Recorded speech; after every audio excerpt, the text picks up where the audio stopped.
present Philadelphia Phillies baseball on Comcast Sportsnet, part of the NBC Sports Group. Grapefruit League Baseball, the 2012 version, is off and running. A month under the sun to get the swings timed and powerful is definitely underway. Perfecting the little things that make a difference over a long season is in the works. Everyone in Clearwater is working hard and is focused solely on baseball. Well, almost everyone.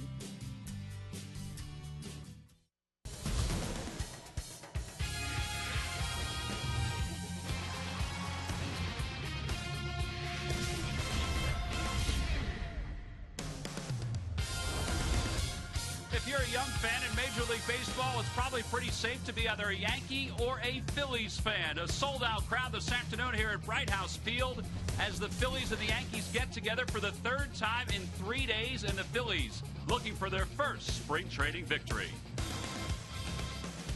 Hi, everybody. I'm Tom McCarthy. Hello, Chris Wheeler. Happy to be with you from Clearwater, Florida. It is 3 games in 3 days, Saturday in Clearwater, Sunday in Tampa, today here in Clearwater. And one thing that's been really a positive for the Phillies Wheels in the first couple of days of spring training, the starters have been good, and now Joe Blanton will take the baseball.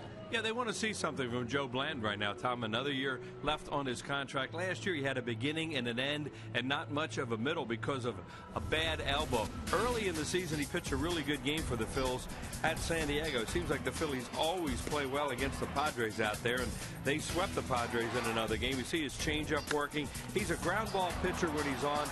Gets a comebacker there, a rundown play. Probably took a little bit too long to execute, but still they were able to get the out. And then here you see a double play ball that he throws, a 4-6-3. Jimmy Rollins on the other end of it from Pete Orr to Ryan Howard, and Joe Blanton won that game against the Padres. But the elbow was a big, big problem for him. Athletics, that's what he did with that ball club. And, of course, with the Phillies, a record of 26-16. His earned run average 4.43 since he's been with the club. And that's basically what you get from Joe Blanton. You almost always seem to get 6 innings, and he'll give up 4 runs. That seems to be his M.O. Now, today, he won't pitch that long. All right, rave reviews so far for Joe Blanton in his side sessions. We'll see if he can carry it over to the big field this afternoon as the Phillies get set to take on the New York Yankees. Michael Pineda, the 23-year-old just acquired from the Seattle Mariners, he'll be wearing pinstripes this afternoon for the Yankees. Hey, we've got a sold-out crowd today, but we also have some Hall of Famers here today. One of those guys, Ryan Sandberg of the Lehigh Valley Iron Pigs. The first pitch when we return.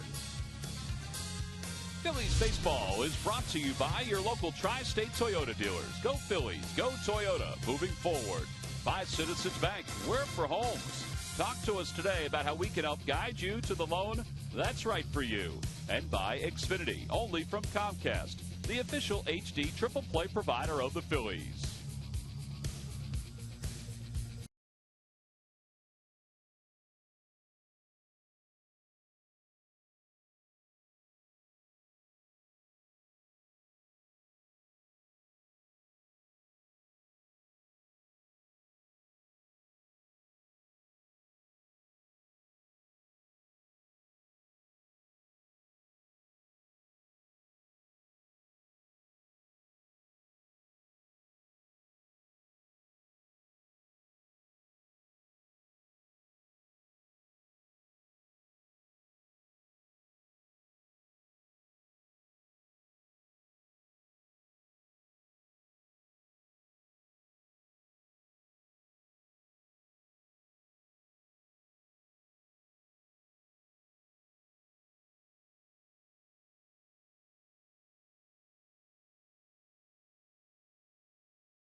Is nothing like what we've seen the last couple of days. First Saturday here in Clearwater, then yesterday in Tampa. It was unbelievable the way the wind was gusting. It's an absolutely gorgeous day, as you would suspect, here in Clearwater, Florida. The Phils dugout as packed as it was on Saturday. They won't start eliminating players until sometime next week, so that's why the dugout is so crowded. Joe Blanton's waiting for a baseball, getting himself ready to throw the first pitch. Let's take a look at the starting lineup for the Yankees. It's brought to you by Xfinity, only from Comcast. Well, it's very similar to Saturday's ball game. The outfielders, the starting outfielders, have come over to Clearwater, and the infielders are back in Tampa. Brett Gardner leads it off in left field. Curtis Granderson bats second. He's in center. Nick Swisher hits third. There's Raul Ibanez DHing again this afternoon in front of the folks here in Clearwater. Eric Chavez, the first baseman, bats fifth. Russell Martin sixth. Eduardo Nunez over at shortstop batting seventh. And then Bill Hall and Jason Nix, just like Saturday. They flip-flop, though, in positions. And there's right-hander Joe Blanton, who last year started 6 games before his elbow started bothering him, and he was lost for most of the season. He wound up pitching limited times last year, 41 in the third innings, Wheels. Well, that's a problem, Tom. As you said, his elbow started to bother him, and it was shut down for the most of the season. But he did get back and pitch in postseason play, and showed that he was healthy, and that's what they're trying to find out this year. Here's our scouting report on him. He's a location contact type pitcher, battling those injuries. Last year's fastball located around 87 to 90. I think the pitch that's really made him successful since he's been with the Phillies is a much improved changeup that he can use the left-handed hitters. He had nerve damage in his right elbow, and he saw a number of different doctors, including Dr. James Andrews, just to make sure that he did not have any kind of tear in that elbow. Well, they've been raving about his bullpen sessions, including one the other day, which I did watch over on the half field, which is adjacent to Bright House Field, and he looked outstanding, and he's in very good shape, too. In fact, it's not a normal day when you don't see Joe Blanton running the stairs here at Bright House Field, and even during the regular season at Citizens Bank Park. So here we go. Charlie Manuel anxious to see what Joe Blanton has to offer this afternoon. His first 2 starters, Cole Hamels and Roy Halladay, they did their jobs in 2 innings of work, and that's probably, according to Rich Doobie, what Joe Blanton will throw this afternoon. Brett Gardner will lead it off. So far 0 for 3 in spring training games. Last year a .259 hitter. And he takes the first pitch of the day. It's in there for a strike, according to Eric Cooper. It's no balls in 1 strike. Gardner, 95 stolen bases the last 2 years. They've kind of been teetering the last couple of seasons as to whether he should be the leadoff hitter or the number 9 hitter. And Derek Jeter's usually that leadoff hitter, but there's going to be a day where he'll be the New York Yankees leadoff batter, and he'll be a pretty good one. Left side, Jimmy Rollins, a big hop, and one away, and you have to hurry that throw when Gardner's running. Well, that's your point about why someday he could be a good leadoff hitter, because he can really run. And that ball was barely hit to Rollins' right, and he had a tough time getting him. You hit a ball left to right of an infielder, and Gardner has a chance to get himself an infield hit a lot of times. So Rollins takes care of Brett Gardner. Here's Curtis Granderson, who was 2 for 2 in Saturday's ball game. He had a home run the opposite way, and this after hitting 41 home runs a season ago. Yeah, we don't have the wind as a factor here today. It's a little bit. More than anything, the players have to deal with this high sky. There is not a cloud in the sky. And boy, it could be tough to catch pop-ups here. Here's Saturday when he hits his pop-up home run to left field. You know, he even said later, I think the wind helped that one a little bit. But those were the conditions on Saturday. Very different here today. As a cold front kind of came through on Saturday night, changed yesterday, and it's very pleasant here today. Wind blowing left to right a little bit towards the right field corner. Yeah, it's very casual. The 3-0 pitch. He's swinging. He gets the green light. Ty Wigginton makes the easy play. 2 outs here in the first. Ty Wigginton, as we mentioned during Saturday's telecast, will play a little third base, and there he is playing first base. And Charlie Manuel told us the other day he's also going to get him some time over at second base, and they do think that might be his best position, second base. Everybody that you talk to that have seen him play infield says second is his best position. A big guy to play second base. Yeah, big guy. He, they have to shake some things out. They've had some. Michael Martinez obviously had some defensive problems in the first 2 games. They're letting Kevin Franson get a start at second base today. Freddie Galvis are going to move him around a lot during spring training. Nick Swisher missed that changeup, but it's 1 ball and 1 strike. Nick Swisher and Joe Blanton, both teammates with the Oakland A's. In fact, I read a quote, and we'll talk about that in a second. Look at that changeup. That's pretty good. Yeah, well, that was the pitch we were talking about that, in my opinion, has made Joe Blanton effective in the National League. He's throwing his changeup a lot to left-handed hitters because he had to have something to get him off his fastball. 1 ball and 1 strike, the count to Swisher, who hit 23 home runs last year. On the hands, that'll be a base hit into left. First hit of the spring for Swisher. Anyway, there was a story written about Swisher when he was in Oakland, and they asked him, who's the biggest redneck, you or Joe Blanton? And he said, well, it's definitely Joe Blanton, because as soon as you see the sign for Joe's hometown, your cell phone goes out. That's a sign you're a redneck? I guess, according to Nick Swisher. No cell phone service, huh? With 2 outs, here's Raul Ibanez. Ibanez 1 for 3 in Saturday's game. I'll mention that Joe Girardi has brought the same starting lineup over to Clearwater that we saw on Saturday. The infielders, Teixeira, Cano, Jeter, and Alex Rodriguez played yesterday in Tampa. And the starting outfielders played Saturday and today here in Clearwater. Yeah, it's perfect for him to be able to do those kind of things, and for Charlie also to shift things around because it's such a short road trip. Just go over to Tampa. It takes 20 minutes to get over there. 2-1 the count. Ibanez, 252 career home runs. And he was very good for the Phillies in his 3 years in the Phillies uniform. And an even better guy in the clubhouse. Swing and a miss. 2 balls and 2 strikes. And Joe Blanton knows that, you know, where Raul Ibanez likes a baseball, and that course is down. He's a really good low ball hitter, and he wants the ball. He wants a fastball. There goes Swisher. They won't even look at him, and the pitch is fouled into the glove of Brian Schneider, and the side, he's retired. No runs, 1 hit, 1 man left. Pretty nice inning for Joe Blanton. He allowed just that 1 hit, but he also threw strikes, and that's important. As he walks to the dugout, the Phillies bat for the first time.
Down here in Florida, he'll get a chance to watch this lineup this afternoon against Michael Pineda. Let's look at the Phillies starting lineup. It's brought to you by Xfinity, only from Comcast. Jimmy Rollins, Placido Polanco, and Shane Victorino, the top 3.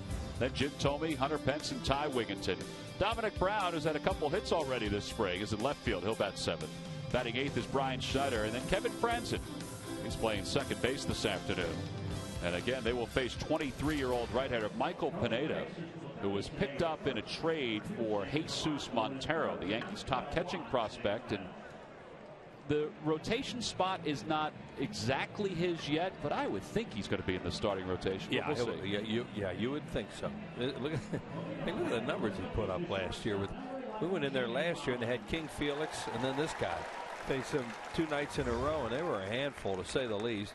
scouting report on him. Look at the fastball that he has, but he also has slider, and they say that he's really working on a changeup, and he could be a difference maker for the Yankees. Last year, you know, in spring training, they really weren't sure about their starting rotation, and this year they want to tell you that they're not sure this guy's in it. Come on. Well, that last pitch that you said, the changeup that he's working hard on, that's the key, because he has a good fastball, of course, and he has a good slider, but he doesn't have a great changeup. Right, and as a major league pitcher, you can't throw it hard enough to big league hitters, especially a right-hander, because the left-handers, they just love right-handers that throw hard and throw straight. But if they can mix in other stuff, then it becomes a problem for them, and that's what Pineda has to do. 1-2 the count to Jimmy Rollins. Rollins 0 for 2 with a strikeout in Saturday's opener. It'll be Rollins, Polanco, and Shane Victorino will start here in the bottom of the first for the Phillies. That one's going to sneak right into center field. First into the spring for Jimmy Rollins. Kind of looked like it died in the grass, but Nunez, the shortstop, was shaded over toward the hole. Yeah, they were playing Jimmy Rollins like he wasn't going to be able to pull the ball, or wasn't going to pull the ball on this guy. And as a result, this ball is hit right where the shortstop would normally play. As Tom mentioned, he was playing it over, and even as that ball goes through the hole there, you don't even see Nunez. That's how far over. We usually don't see teams play Jimmy over that far. Well, now Placido Polanco, his first bat of spring training.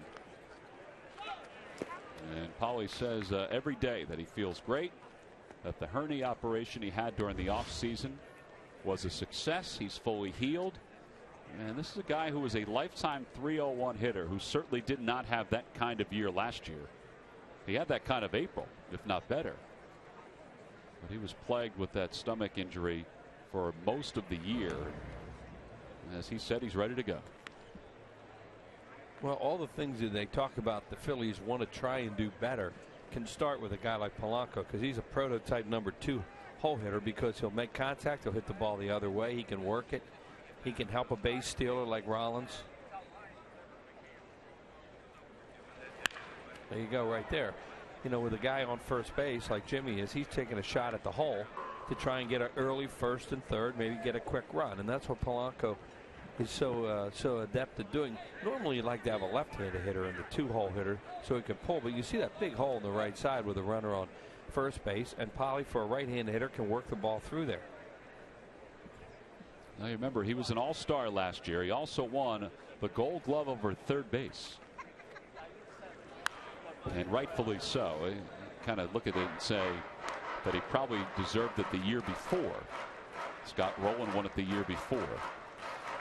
But that Gold Glove was his third one. For the other 2, he won at second base. Right. Pretty good career when you win Raleigh's Gold Glove, 2 different positions. 1 ball, 2 strikes the count to Polanco here in the bottom of the first. A scoreless ball game. Holds up, and it's 2-2. Pineda, I wonder what his times are. Yeah, he looks like he's kind of, for a big guy, he's not real slow to home plate. He doesn't look like. I mean, he seems like he's the kind of guy who can run on him, you know, if you time it right. But he's not a, you know, somebody where you're down there and it's a track meet when he's on the mound, an automatic track meet. See right there, what they're going to time is when it leaves his hand to home plate. And what they get the time involved is how long it, you know, he takes him to throw the ball to the plate, and then you get an idea of whether or not catcher has any chance to throw a guy out. When you just saw those numbers there, you can steal against Pineda. Yeah, you know, that's what I thought. You know, looking at him, you think you should really be able to run on him, and you know, we don't have his times this time of the year. I don't know. He probably looks like he's a 1.3, 1.4, 1.3, 1.4 seconds. There goes Rollins. Pitches hit toward the right side, and they don't get him at second base. Jimmy beat the throw to second. Well, if this was the regular season, you might see Joe Girardi come out and say something. Jason Nix decided to try and go to second. They still were able to get Polanco over at first. Yeah, you can do this because you have a heck of a chance to get him, but you know you can still get a slower runner like Polanco at first base on the play. So 4-6-3 on the putout. Looks like Marty Foster, isn't it? It is Marty Foster. Tom Hallion's over at first, and Dan Iasonia around at third.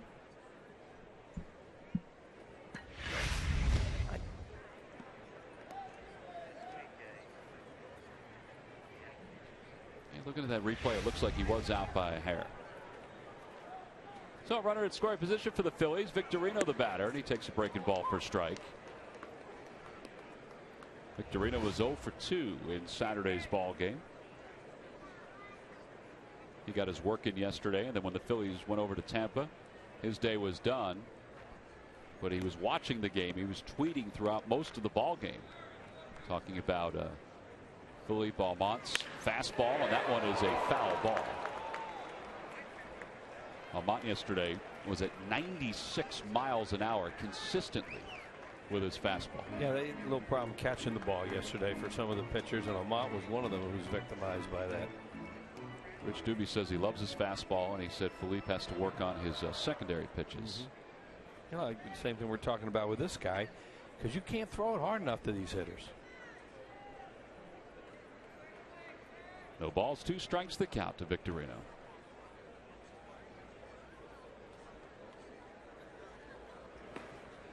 Russell Martin kept it around the home plate area. Rollins went halfway and then goes back. They're really defensing off his fastball right now, too, because Granderson, the center fielder, obviously the count, too, is in favor of the pitcher at 1-2. But the center fielder, Granderson, look how far in left center he is, and giving Victorino a lot of room in right center. And Shane is a very good fastball hitter.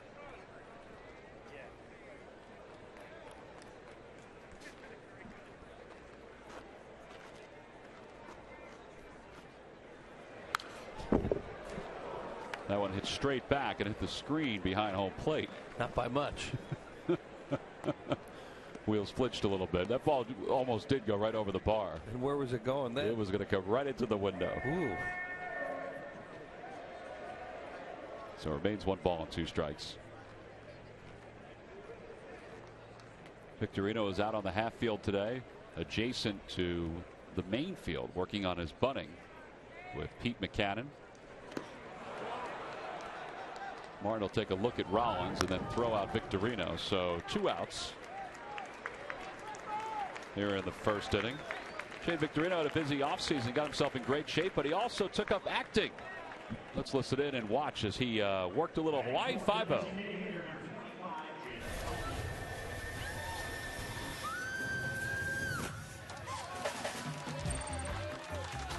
Chelsea, you're up. Yeah, no, I don't think so. Well, come on. Well, what's the problem? The problem is, this is my only vacation in 3 years, and I don't want to waste another day playing games in the middle of nowhere.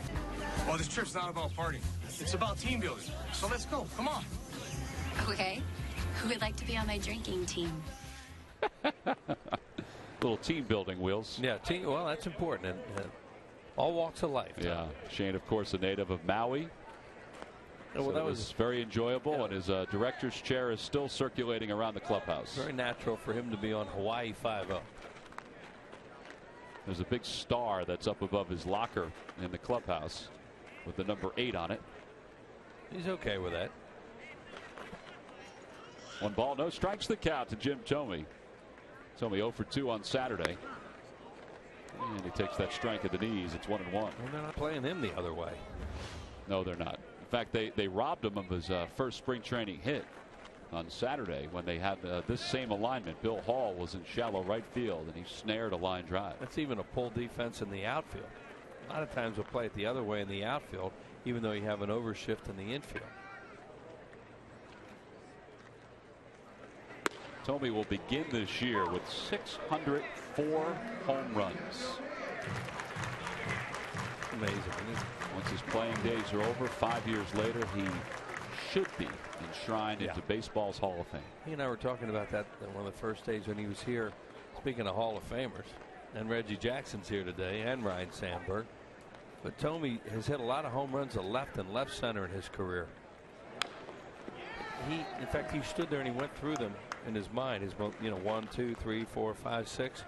5 out of his 6 home runs, the momentous ones, have gone to left center field. Yeah, 400 definitely at Citizens Bank Park. Right. There's Reggie and Michael. Reggie Jackson was here the other day. We were thinking about all the home runs that were in this ballpark between Thome, Schmidt, and Reggie Jackson.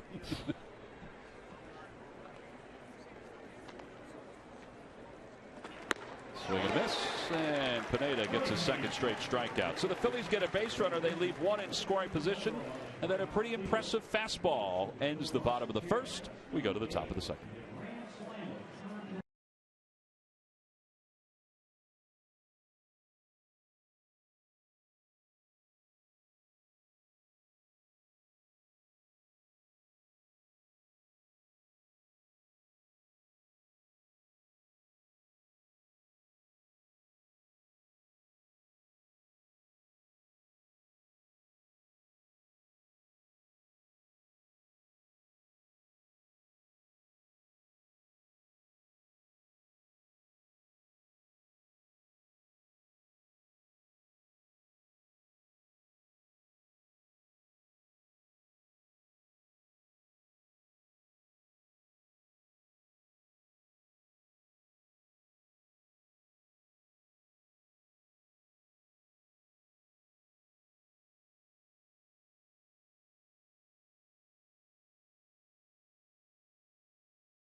Dugout here at Bright House Field.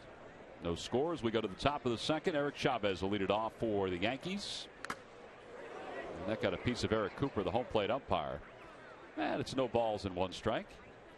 That first mask shot of the season, get him ready. Knocked his throat protector right off the mask. Ooh. Spring training for the umpires too. They got to hit with some foul tips.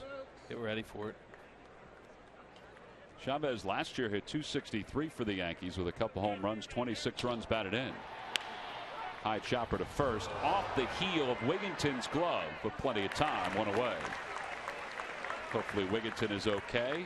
Speaking of whether guys are okay or not, Greg Murphy is with us to talk about news and notes around Major League Baseball. Murph?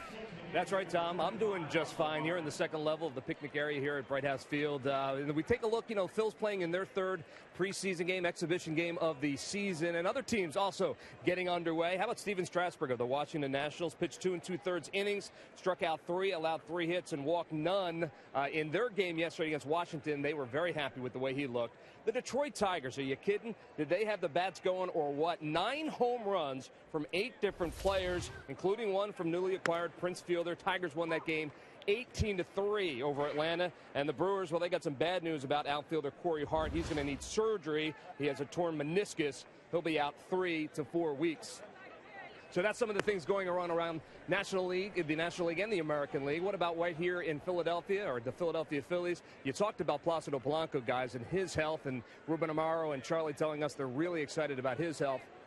Chase Utley, they're taking it a little slowly now. Obviously, he hasn't been in any preseason games as of yet, but they expect that he'll be pretty good. They're going to be very cautious with him throughout this spring. I would imagine we'll see him sooner rather than later, but they want him ready, obviously, for the regular season, so they're going to take it slow with Chase Utley. It'll be interesting to see when, indeed, we do get to see that guy out there at second base. Tom? Yeah, Murph, it's pretty cool to see Chase taking batting practice, running during BP. I mean, that's always a good sign. Sure. And, the hope is that he will get a chance to, be in games in the very near future. He's in better shape, basically, than he was last year at this point, so that's the good news. That certainly is good news, and that's basically the message that we were told, that, they're not going to push him because they know what he can do, and the most important thing is that he's healthy when they go back up to Philadelphia. All right, Murph. Well, and another update, too. Ruben Amaro told us yesterday that Ryan Howard is in a walking boot And they're not going to rush him back as well. And the infection was taken care of up in Baltimore, and they're hoping that he can resume some kind of baseball, some baseball work in the next couple weeks. But again, they're not going to rush him back as well. Yeah, and this time last year, Chase Utley was shut down basically. You know, nobody really knew what was going on with him. You just knew it wasn't good, and the odds were he wasn't going to be able to start the season. Then we all know what happened with him. So. And the Ryan Howard thing, from what we're told, the main thing about that that's positive is that the Achilles is healing just fine. The infection, unfortunately, occurred and was a setback in some ways, but the main injury, and there, of course, is head trainer Scott Sheridan right there in the middle, that they're happy with that. And as long as the Achilles is healing, that's the good news. There's Chooch. He hasn't been in a game yet. No, he's feeling pretty good, though. He said he spent most of the offseason in Panama. That one is right on by Polanco through the hole. So Eduardo Nunez is aboard with 2 outs here in the second. But a lot of ground balls so far for Joe Blanton, too. And that's, we talked about in the opening, that when Joe Blanton is pitching well, the ball's moving, his fastball has some run to it, and his changeup, he's going to throw a lot of ground balls. Here, well, here's how the season ended. That's how the season ended, and that's how Ryan Howard tore his Achilles tendon. And the sight of watching the Cardinals celebrate was awful, but that was even worse, looking at Ryan down on the ground in so much pain. Man, you really didn't see that for a while. And I remember thinking, why is Nick Punto running that ball over to Albert Pujols right now? You know, Nick's not a kind of guy who's ever going to bring attention towards himself. You know, he would have picked that up and thrown him out at first, and then all of a sudden you realize that there's nobody running down the first baseline, so he was running the ball over to Pujols. Well, no balls, 1 strike to count to Bill Hall with a runner at first and 2 outs, and that one's on the inside corner.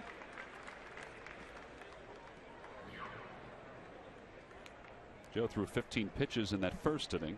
He allowed 1 hit. Little blooper to left. Now he's allowed a hit here in the second.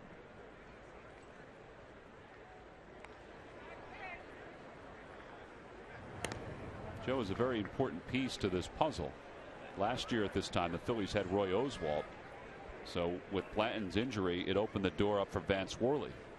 But there's no Roy Oswalt this year. There's Vance Worley, but Phillies are counting on Joe Blanton to be part of that 5-man rotation.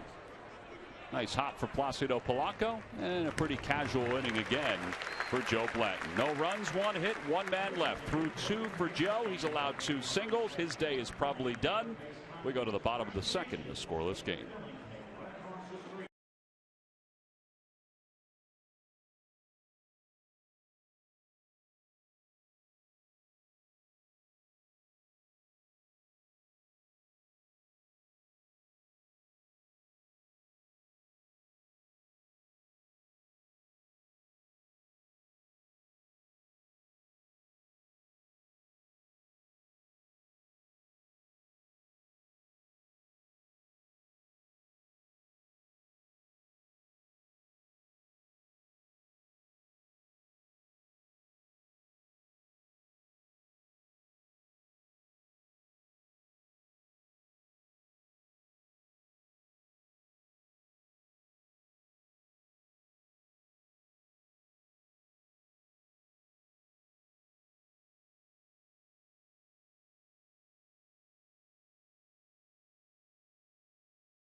Done as he'll leave after 2 innings. No score as we go to the bottom of the second. Hey, get suited up for spring training at the official online shop of the Phillies with the largest selection of authentic spring training gear, including clubhouse caps and t-shirts, jerseys, sweatshirts, and more. Get set for spring at the official source, thephillies.com source. We just saw Joe Blanton, and he joins Greg Murphy. Murph, take it away. All right, thank you very much, T-Mac. With Joe Blanton, 2 innings. Looked good out there. How did it feel? Felt all right. It's just good to get the first one under the belt, really. Feels like everything moves a little bit faster. It's good just to get out there and learn how to slow the game back down. You know, and talking to all the guys, that's pretty much the sentiment. You know, get that first couple of innings under your belt. But for you, you know, after a discouraging season last year with the health injury or with the health issues, even more so for you to know that you can get back out there and be successful? No, I'm not really worried about that. I'm just treating it like I pitched the whole year last year, really. Coming in with no hesitations and really no limitations or anything. Just treating it like I would for a normal season. When you're out there, are you working on particular things right now, or I mean, are you trying to spot your pitches? What are you trying to work on? Today I kind of just went a lot more fastballs and changeups, a couple cutters mixed in. Just really trying to get the feel back for the mound, keeping the ball down zone, throwing a lot of strikes. It's kind of a big thing right now. And then as I start feeling more comfortable, I start mixing my pitches in a little bit more. You know, Tom McCarthy and Chris Wheeler just talking about what a big part of this team you're going to be this year, obviously in the rotation. Are you excited to be back as part of the regular rotation and know that you have a big season ahead of you? I am. You know, missing a lot of time last year really, you know, kind of gives you a new outlook back on the game, makes you feel like you're 12 again when you miss a whole season, gives you want to be out there. Not that you don't want to be out there before, but gives you a breath of new fresh air just to really, you know, not take for granted be able to take the ball every 5th day. Well, certainly good to have you back. Joe Blanton, thank you very much. Guys, we'll send it back upstairs. All right, Murph, thank you very much. Yeah, it was a nice outing for Joe, and now you have 3 straight days of Hamels, Halladay, and Blanton. I think all 3 have looked exceptional in the first few days of spring training. Yeah, you know, you look for certain things from guys the first time out. You know, they all keep talking about just getting familiar with the mound. But with Blanton, it's ground balls. And, you know, he just told Murph, he threw his, look at that hop. He threw his fastball today, and he threw his changeup, and that's what he normally does. He'll mix in curveballs during the season, cutters and all, but fastballs and changeups, sinking type fastballs, and those runners for him are the most important pitches that he has. Well, here's a couple of at-bats. This is a strikeout of Raul Ibanez, where that fastball looked like it exploded a little bit, and there's the ground ball you talked about. Yeah, there's a ground ball off Wigginton's glove, but a lot of his outs were ground balls, and, you know, mentioning cutters, that looked like a cutter that he threw to Ibanez to get the strikeout. Well, Dominic Brown is now the hitter with 2 outs here in the bottom of the 2nd. Dominic, 2 hits already. They both came yesterday in Tampa. He had 1 hit to right field and 1 hit to left field. And his swing looks pretty good right now. Hit a ball left center yesterday would have been a home run a lot of days, but the wind knocked it down. That ball's hit sharply but caught right off the dirt by Bill Hall. So Brown is retired. The Phillies go down in order. Scott Ellerton looks like he's going to make his Phillies debut when we return to Clearwater.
Be a fan. Show it by visiting the CSN shop and picking up all your official sports gear. And get this, all orders over $75 shipped for free.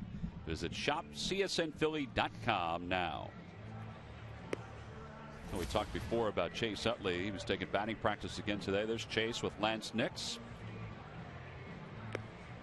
And the hope is that Chase will be back in the Phillies lineup soon, but more importantly that he's in the lineup every day once the regular season rolls around.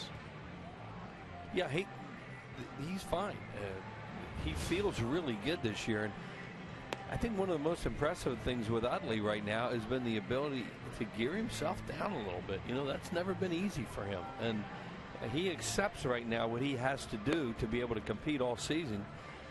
You know, it's so important to get him back last year, but normally you always get that feeling he's just chomping at the bit that and you know inside he is, but yet he's able to. I think the older he is now and the more that he's had problems, he has a better feel on how to take it back a notch. Now that doesn't mean once he gets out there that he's going to take it back a notch, but at least right now he's not fighting everybody getting back in the games. So he and his wife Jen welcomed son Benjamin this past December, so congratulations to those two. Scott Ellerton, in his first game in a Phillies uniform. You see his career numbers. He essentially, well, he hasn't been in the big leagues in 3 years, but he's only thrown in 16 games the last 3 seasons. Did not pitch last year and did not pitch in 2009 and pitched in 16 games in relief in 2010. So he'll face Lance Nix's younger brother Jason to start the top of the third.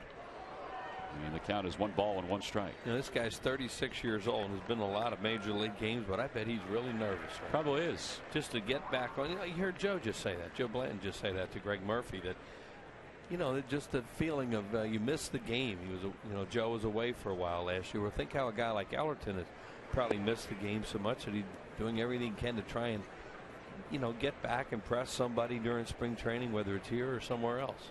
Former first-round pick of the Houston Astros back in 1994. Ball hit sharply to shortstop, but Rollins stays down on it. Ellerton's a big guy. He's 6'7".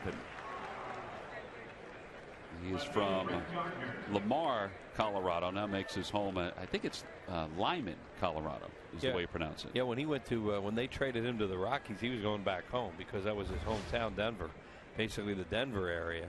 See his major league experience.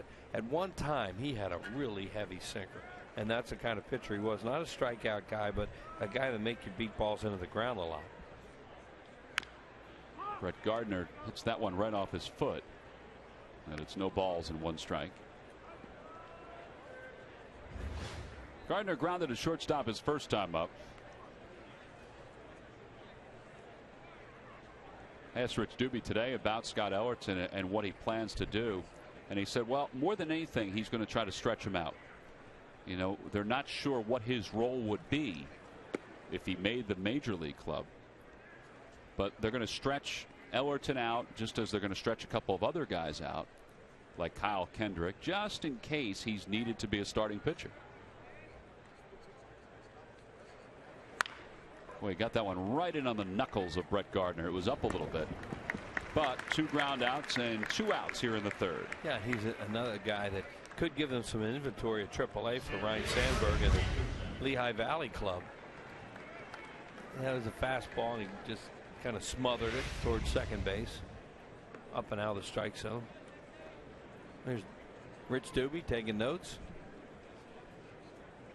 He was out early today watching some bullpen sessions for some guys, just getting some work in.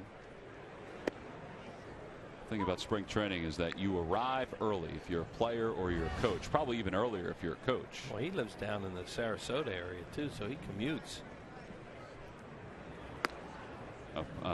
Right at the belt. No balls and 2 strikes. David Robertson is warming up in the bullpen for the Yankees, so he'll probably come in and pitch the third. There he is.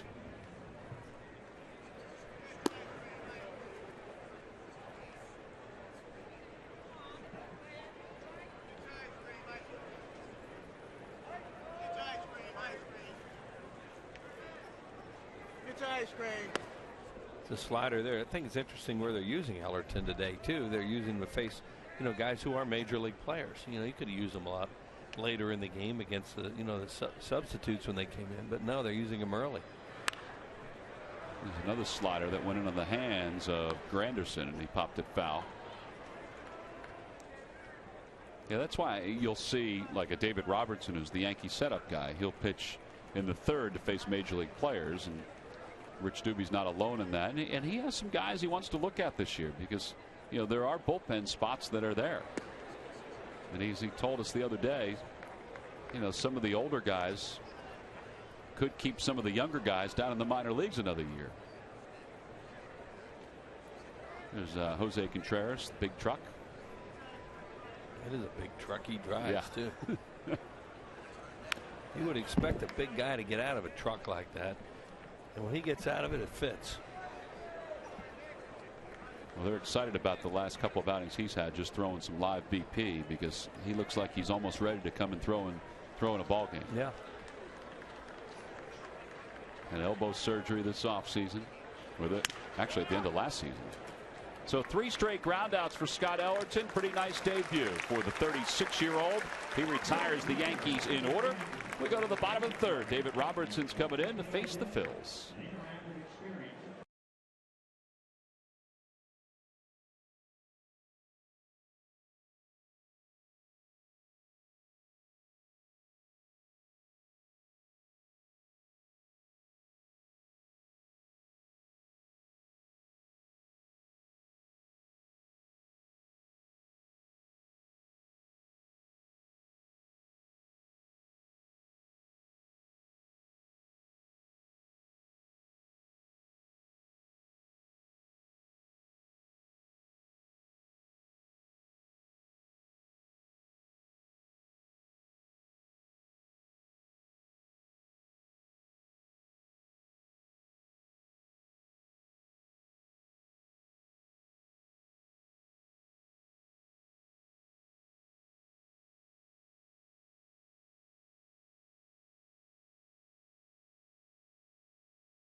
Brought to you by the Quality Plus Ford stores. Oh, he is still around, the Philly fanatic. In fact, he made his way around Clearwater yesterday and today. There he sees, get a chance to soak in a sunset at the Palm Pavilion at the beach here in Clearwater. He was also at the aquarium. He went to see Winter, the dolphin. Wheels, that's a big attraction down here in Clearwater, Winter the dolphin. Especially since that movie came out. Exactly. Which I can't think of the name of it. A Dolphin's Tale? That's it. Wheels, I'm very impressed. Did you watch it? No, Renee watched it a lot and loved it. So, or I would have, as you imagine, would be correct, have no idea. Well, here's David Robertson, who'll take over for Pineda, excuse me. As we go to the bottom of the third, it'll be Brian Schneider, Kevin Franz, and Jimmy Rollins. Robertson, boy, he really came into his own last year. Look at that ERA, 1.08. He essentially took over the role that Java Chamberlain was going to have last year with the Yankees, and boy, did he flourish.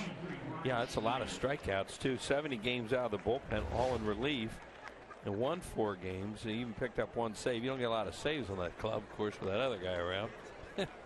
Mariano Rivera, who we will not see today. He's throwing batting practice back in Tampa. But Robertson was a starting pitcher and, you know, always threw really hard, but looked like maybe a guy that would be best served by doing what he's doing right now, by pitching an inning and really letting it all go, because he looked like the kind of guy he could time after 2 or 3 at bats. He'll face Brian Schneider to start things off. First game this spring for Brian Schneider. He's a reliever now. He's pitching out of the stretch with nobody on base. Brian Schneider during batting practice today, and I know we say this from time to time, he had a home run. I mean, it was one of the longest home runs I've seen here in this ballpark. I mean, I thought it was Jim Thome that hit it, but it wasn't. It was Brian. Out in the pond out there? Oh, he crushed. No, it was actually toward right center field. It went toward the back fence in right center field. Well, Brian can pop on once in a while. It's always been like that. You know, the kind of guy gets his pitch, he can hit a ball out of the ballpark. Very valuable backup catcher. And obviously they've thought enough of him. There's that area Tom's talking about where he hit the ball out. They thought enough of him, you know, to bring him back again this year as the backup to Carlos Ruiz.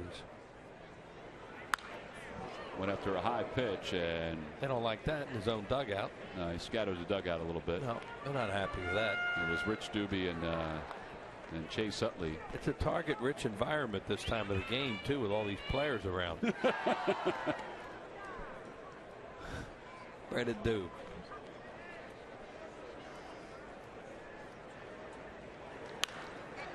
Towering fly ball. That'll go into shallow left field, or will it stay on the infield dirt? Either way, Nunez will make the catch. So 1 away. That'll bring Kevin Franzen to the plate. Speaking of home runs, pretty good shot.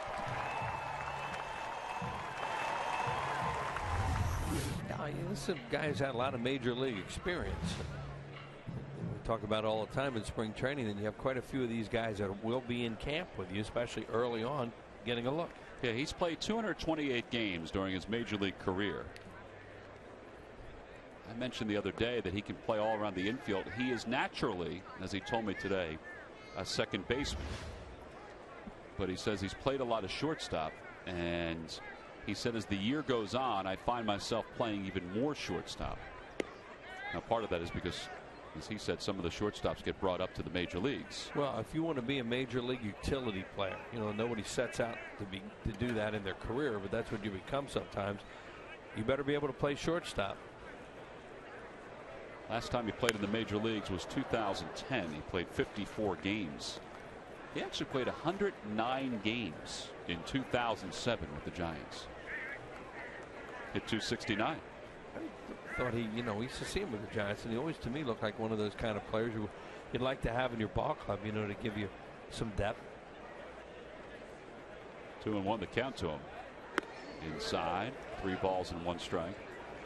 Well, he's playing second base today, and you know, if there is a thought that the utility spot is open, and the Phillies are, you know, they want to see Franzen play second, third, short, because if guys like Chase Utley need time off, or Jimmy Rollins or Placido Polanco, they've got to be able to play all 3 of those positions. There's a good aggressive swing, a 3-1 pitch there too.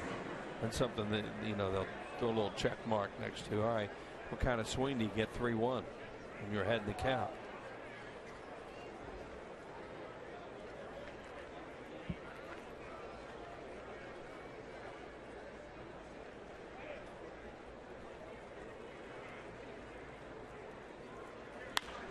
On the hands, Eric Chavez is over into foul territory, and he makes the catch.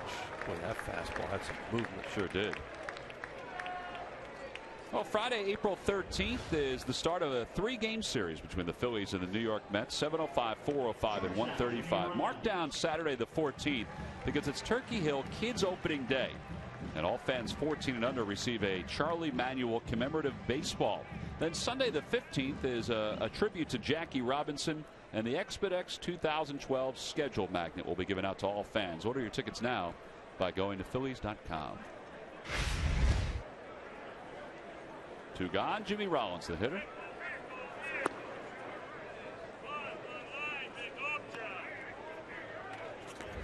Jimmy singled his first time up. Hey, beer man here.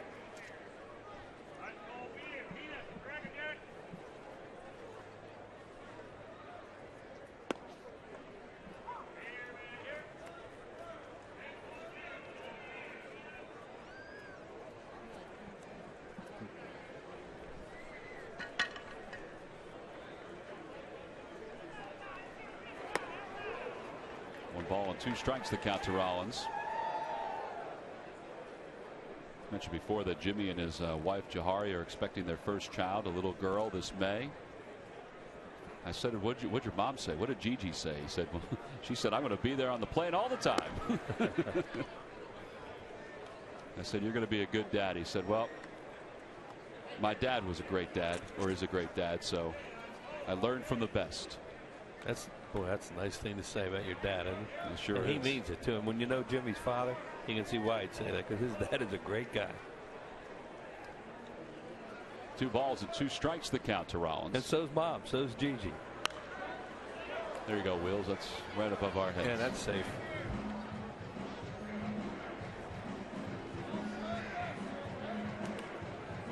Jimmy will be fun, I would think, as a parent, because he has such a playful nature anyway, and he will have a good time. And as we've mentioned before, he's come into camp in great shape too. You know, not that he's not usually in good shape, but he's in even better shape. Well, you just hope he keeps his legs. Well, that's the key. You know, and you don't know. I mean, it can happen on any play. Anytime out of the batter's box, and that's what's happened to him over the years, that he's had some problems with his legs, and they're really setting back. And he's aboard. Well, Jimmy signed this new contract this past year. We asked him, what is it like to stay with the Phillies? Best thing about still being a Philly is, you know, this organization I grew up in from the time I was 17. You know, there have been some moving parts, of course, but, you know, for the main, you know, meal of it, everybody's still the same. They've got to see me since, you know, the time I had hair, from, you know, I didn't have any gray and a beard, and, you know, mature in this game and go from a young kid to a young man and now an adult. And, you know, I'm familiar with everything that goes on here. I've been a part of helping to brand this franchise, helping this franchise to become, you know, what it is today. I think there's something to that too, what he just said, helping the franchise become what it is today and the branding of the franchise. There's something to that, isn't there? Absolutely. You know, you look at the guy that has been the constant around this team and really got them going, maybe with some of his comments even. They got, you know, that were played everywhere. Well, they played everywhere. And they learned, they were the truth. Well, some people considered bragging, you know, whatever you want to call it. It was just Jimmy being Jimmy.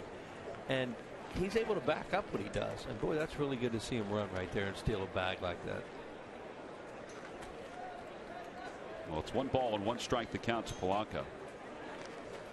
No score. Bottom of the 3rd. Phillies with a runner in scoring position for the 2nd time today. That's a great time to steal a base too. 2 outs. Get yourself in scoring position. You know, maybe Polanco can drop one in there and you get a run out of it. But there are times to steal a bag, and there are times when you're just stealing a bag for your stats.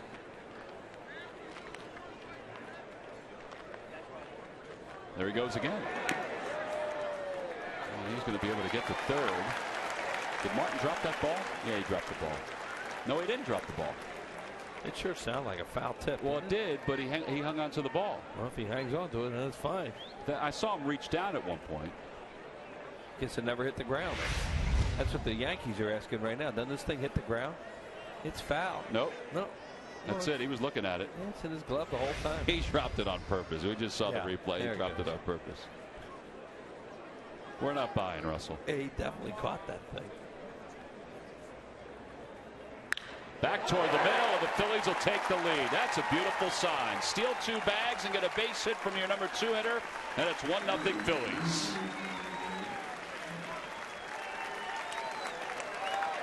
That's vintage Polanco too. You don't get a fastball up like that and hammer it, hit it hard somewhere. Jimmy getting a lot of congratulations there as he got on base. Well, that was a slider that he hung up in the strike zone, or a cut fastball. Just didn't break a whole lot. And he hits it right back through the middle, and Rollins scores a run. So 1-0 Phillies, and here's Victorino. He struck out his first time up. Victorino, the hitter here in the 3-hole. Probably not where he will hit this year. The lineup is healthy. It'll be Rollins, Polanco, Utley. And then in the 4th spot, it'll all depend on who's playing first base. I think, anyway. If Tomey's playing first base, then he'll probably bat 4th, and then Pence 5th. If somebody else is playing first base, then Pence will probably bat 4th. Wouldn't you agree? Yes. You know, Tomey, they don't have any idea whether or not he's going to be able to play first base or not. They hope. They know he'll be able to DH when that comes up in May.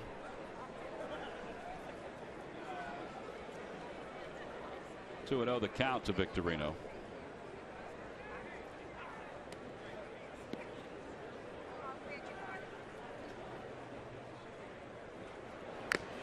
The other part of the Yankees back end of the bullpen, Mariano Rivera and Rafael Soriano, are both throwing batting practice today in Tampa, and will eventually get into some games. Jabba Chamberlain's not supposed to be back until maybe the end of June or the All-Star break, and at that point he'll slide into the bullpen in some capacity. Victorino is retired, but the Phillies do get a run on the base hit by Placido Polanco. But before that, there was the walk by Rollins and the 2 steals by Rollins to get him to third. And then Polanco's RBI single gives the Phillies a 1-0 lead.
Davis is mic'd up as he catches for Joe Blanton. No Miss Phillies Focus, presented by Schuylkill Valley Sports, Sunday at 10:30, only on Comcast Sportsnet.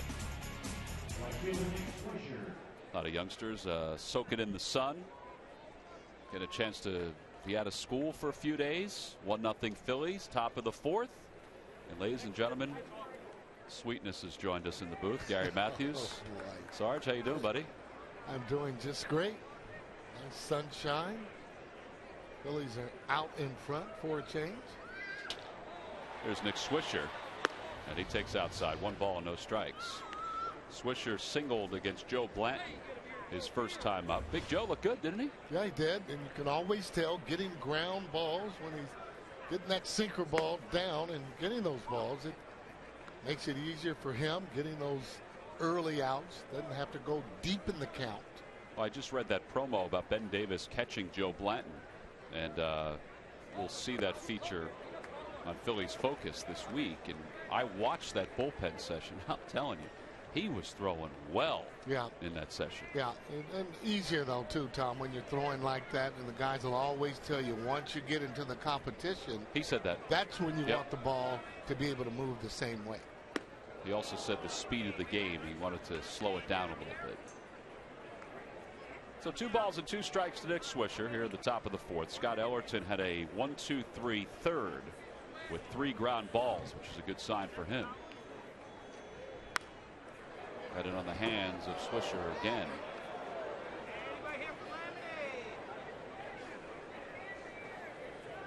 Swisher, whose dad Steve was a major league catcher, also a manager, managing the Phil's organization in the minor leagues.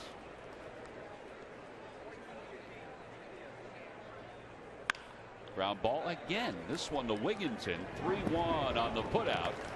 Got to throw it a little higher for that 6'7" frame, but Ellerton was able to handle it. So 1 out here in the 4th. All right, Joe Blanton pitched well for those 2 innings.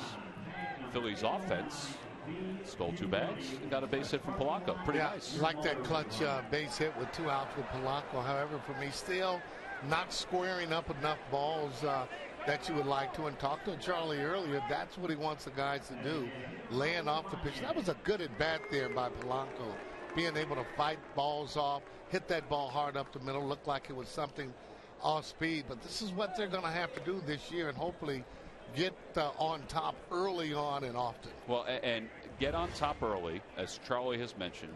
Give the starters, or in this case it was Ellerton, but give the starters normally a cushion. Let them work with a lead and then add on. It's the old, as he said, what did he say, the old Billy Martin theory on how to manage the game and play the game. You can demoralize teams when you score early with this pitching staff. They'll just feel that they can't catch up and give up a lot easier than they would if they were sticking around with your particular club. 3 balls and no strikes to count to Ibanez. Well, as we always say, it's easier said than done, but that's all part of what they would like the players to focus on this year. And it's not that they weren't trying to get them to focus on it before, but they're going to talk more during the game, during the season, whenever they can, about those objectives. Well, they have to. But certain guys, for me, guys say, for instance, Big John Mayberry, you want him to be aggressive. You don't want him to just take it, along with Dominic Brown there out in right field, left field, I should say, getting ready to catch a fly ball. Those guys, younger guys, you want to be aggressive, I think, to let that true ability come out. You don't want them just taking. Some of the smaller guys, however, yes, you want them being able to get on.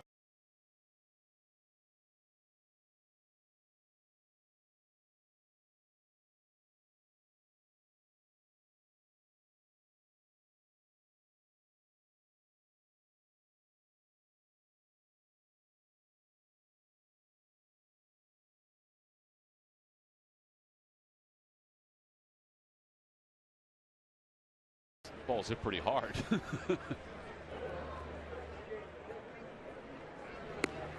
Back-to-back curveballs, and it's 0-2. It's got to be kind of difficult, however, in playing different positions. You're at third, and then you're at first. Might be in the outfield. Ball takes different hops at different times. Swing and a miss and a high fastball. 1-2-3, 4th inning for Scott Ellerton. 6 up, 6 down for the big right-hander. Not too shabby as we go to the bottom of the 4th.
You can't go wrong when you buy right.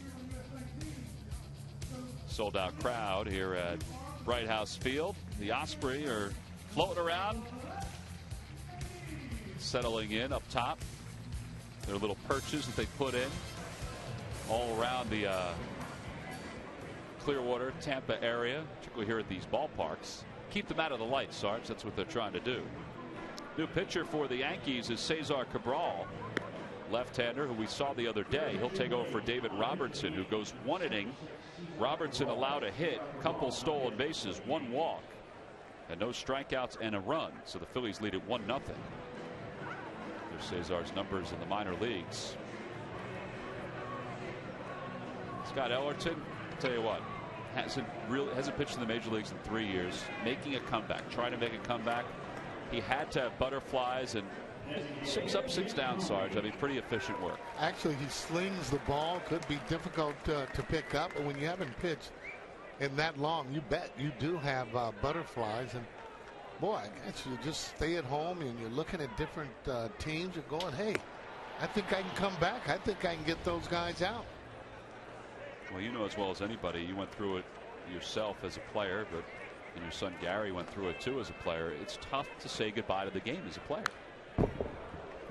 Yeah, I've always thought it was tough to turn that fire on and off. I mean, some of the guys that retire and are able to come back. Ryan Sandberg did that for a year and actually came back and was able to play.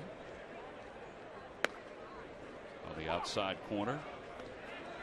And it's 1 ball and 2 strikes to Jim Thome. Watched Jim take some ground balls today with Sam Perlazzo on one of the backfields. Sitting on a chair, just kind of going a little to the right, a little to the left, getting himself ready for his first games over at first base, which will probably come in another week or so. Charlie is optimistic that Jim can play some first base for the Phillies this year and excited about that prospect. Well, one of the things when you haven't played at first base, well, the game becomes awful fast for you once you get back over at first base. That's why he's taking those ground balls. But then you need to get in game situations, see how those balls are hit. Ooh. Well, we know he can hit.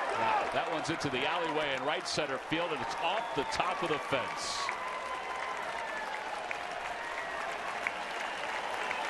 The Jim just cruising in to second base.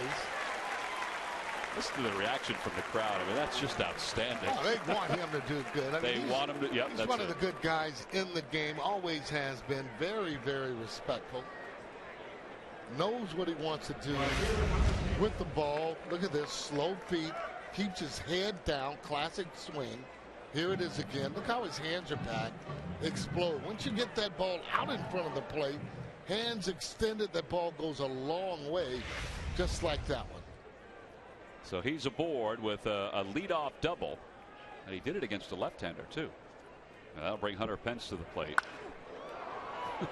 That's a foul ball that's moving like 1,000 miles an hour. Here's another good example of, you know, certain guys will be able to work the count, certain guys won't. Hunter Pence is a guy where he's a free swinger, and you got to let him go on and swing. Look at his numbers from last year: 314, 22 bombs. You don't want to take away his aggressiveness at the plate. But you also trust him when he goes after those pitches, right? He's had certain success, but again, there's certain, like right now, he'd be 2 balls and no strikes. And now he's 0-2 because he has come out of the zone on a couple of pitches. He hits with no fear, Hunter Pence does.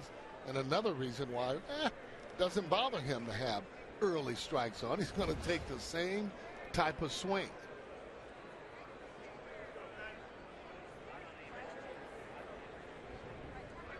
To the count. You saw his numbers with the count. No balls and 2 strikes. Chopper left side. Nunez takes the friendly hop. So Thome still over at second. Eduardo Nunez. It may not be in the foreseeable future with the Yankees, but they think this kid is going to be one heck of a major league player. Well, he's already pretty good. Yeah, well, it looks like he has a good chance to be the utility player. Him and Billy Hall are fighting for that job, I would think. Here's Ty Wigginton. Swing and a miss, and it's 0-1. Wigginton hit a little number right in front of the plate his first time up.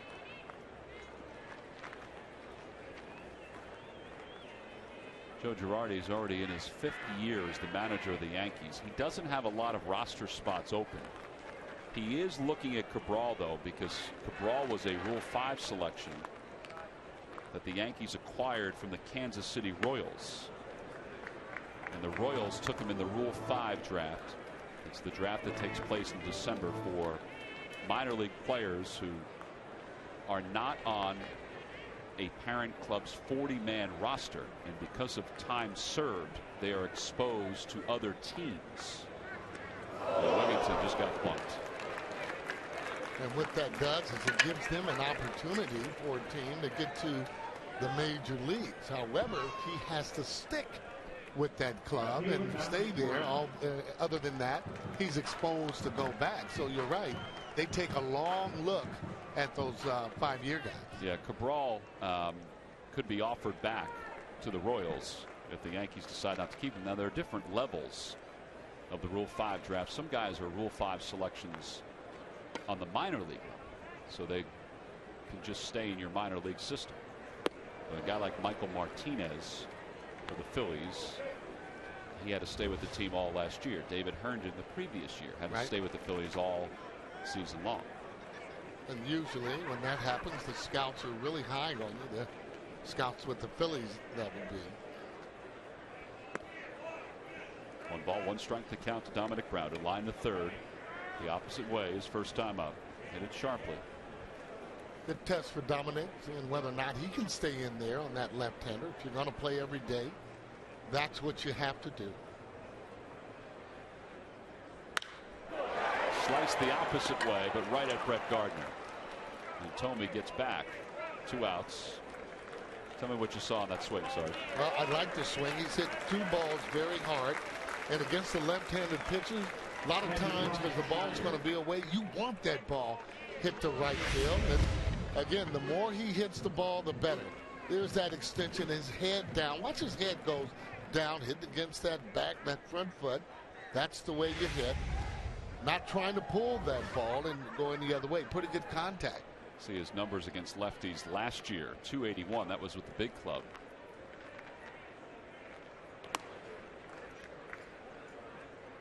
One ball, no strikes. The count to Brian Schneider. Dominic said at the start of camp that he's come to camp to win the left field job. Well, that's what he's going to have to do. That the way you do it is by really not making a lot of errors and by hitting the ball hard. Good at bats. That's what Charlie's looking at. Not necessarily having to get a hit. Just your approach at the plate. Those are the things that he's looking at. Whether or not they're able to hit in those different counts, some of the guys. 2-0 the count to Brian Schneider with runners on first and second. And a breaking ball in there for strike 1. What about Dominic's switch from right field to left field, Sarge? You were an outfielder. How difficult is that? He's put in a lot of work to do it, too. Left field is the toughest position to play. Ball gets on you a lot quicker than it does in right field and also center field. Have the ball tendency to hook down on the big right-handed hitters. And then you get the ball slicing on left-handed hitters toward the line. I mean, imagine being in Wrigley Field or even at Citizens Bank trying to get a ball going down the line there. And those are some of the things that he's going to have to learn in those particular fields. Line drive caught by Chavez over at first base. Boy, he smoked it. So Brian Schneider thought he might have an RBI double. Instead, it's a liner to first. We've completed 4. On to the 5th with the Phils up by 1.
A single by Placido Polanco, the difference in today's ball game so far.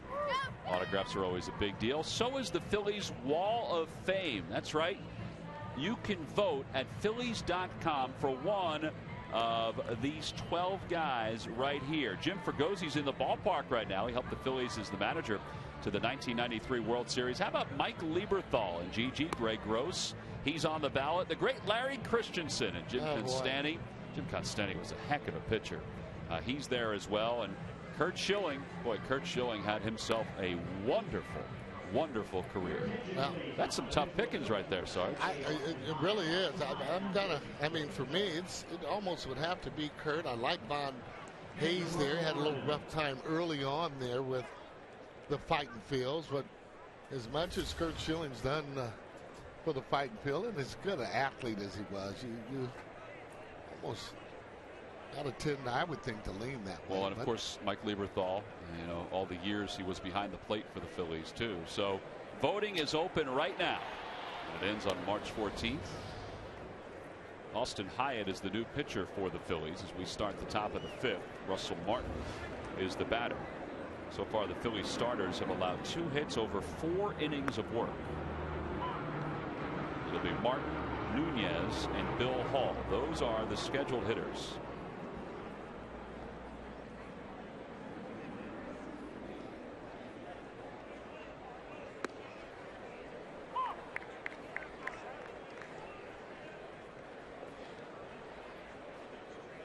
Austin Hyatt's another one of the guys that Rich Doobie said would get stretched out during spring training. Won 12 games last year at Reading.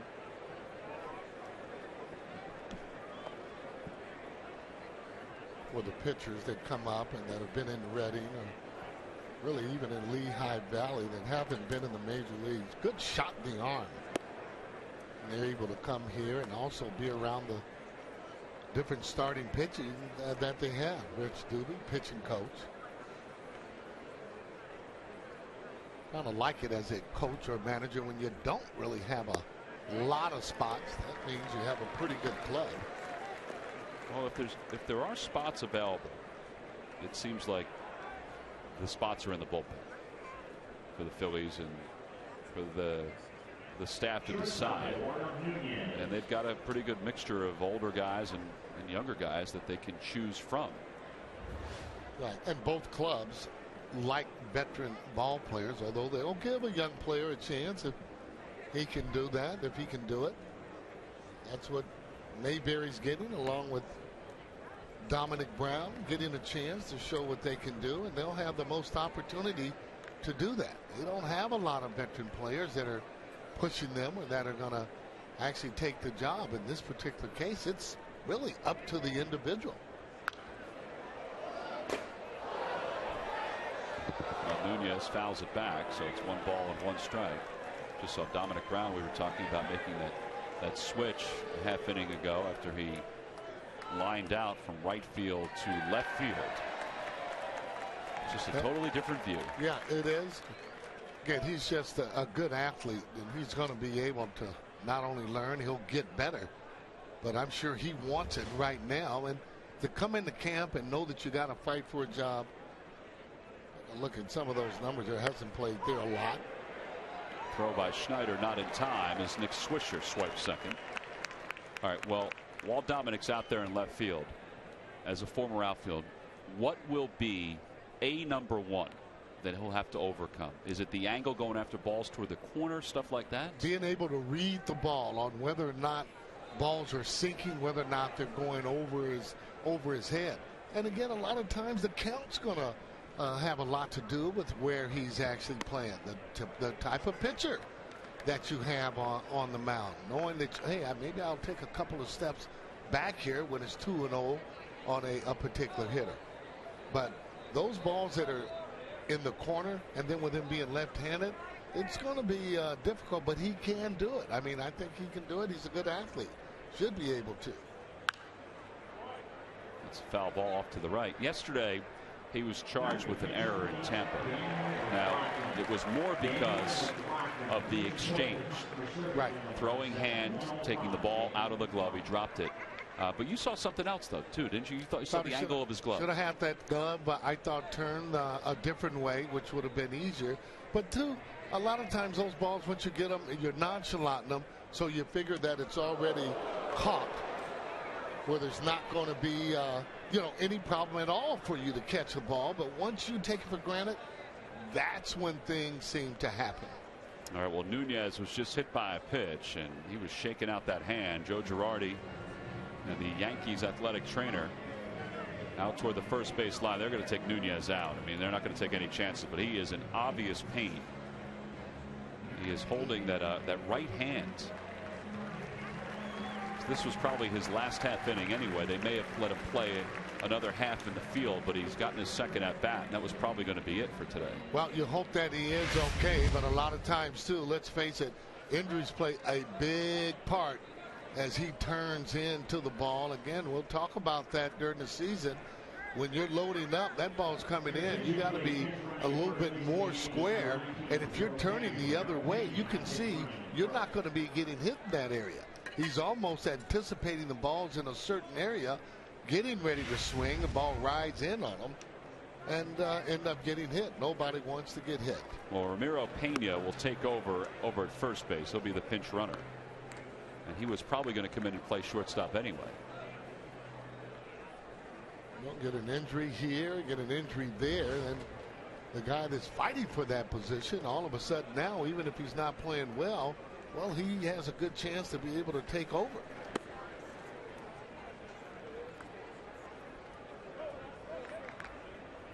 Hyatt has runners on first and second here in the top of the fifth. Phillies up 1-0 on the RBI single by Placido Polanco. Yeah, looking for that double play ball.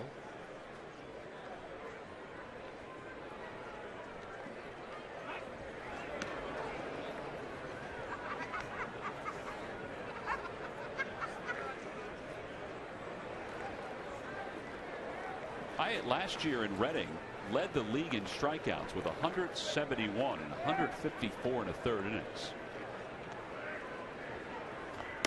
It's a solid ratio, and that was a good pitch there on the outside corner. It's a little more than a strikeout per inning. And that gets you a chance to get a good look by a major league team. Not only just that, though, Tom, you got other teams that actually are looking at you, and sometimes they see something in you that they like, and who knows, maybe those kind of deals can make it easier for you to get players. Towering fly ball to center. Victorino under it. Martin's tagging from second. The throw goes to second, which is the right play to keep the double play in order. One out.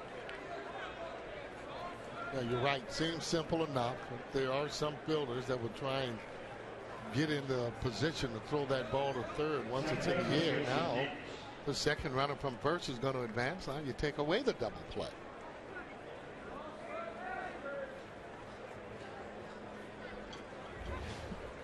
Jason Nix grounded as shortstop his first time up. Hyatt would love that again here. Snyder just giving signs on whether or not he's going to throw through if the runner runs.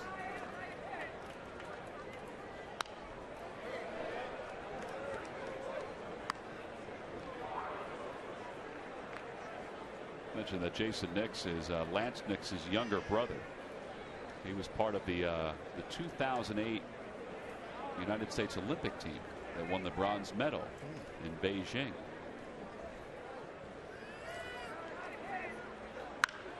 Fly ball to center field. That should be deep enough to score Russell Martin. Victorino looking for it. He makes the catch. Martin tags from third. He'll tie the ball game up.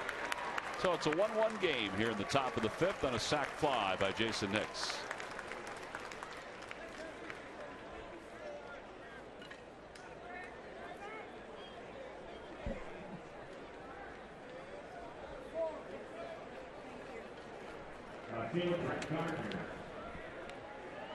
Yeah, that's pretty good. I mean, again, being able to score a run, not with a hit, the runner over, being able to get him to third base and then get him in. Clubs like to get used to that so it doesn't become pressure during the course of the season. Can you get used to it? Well, yeah, because again, you like those situations. You'll have them, which you talk about even sometimes in batting practice. Runners at second base, nobody out. Runners at second with 2 outs. You know, there's different thinking, there's a different swing that you're going to have. At third base, less than 2 out, not necessarily looking for the hit, looking to get that runner in, especially when you're behind.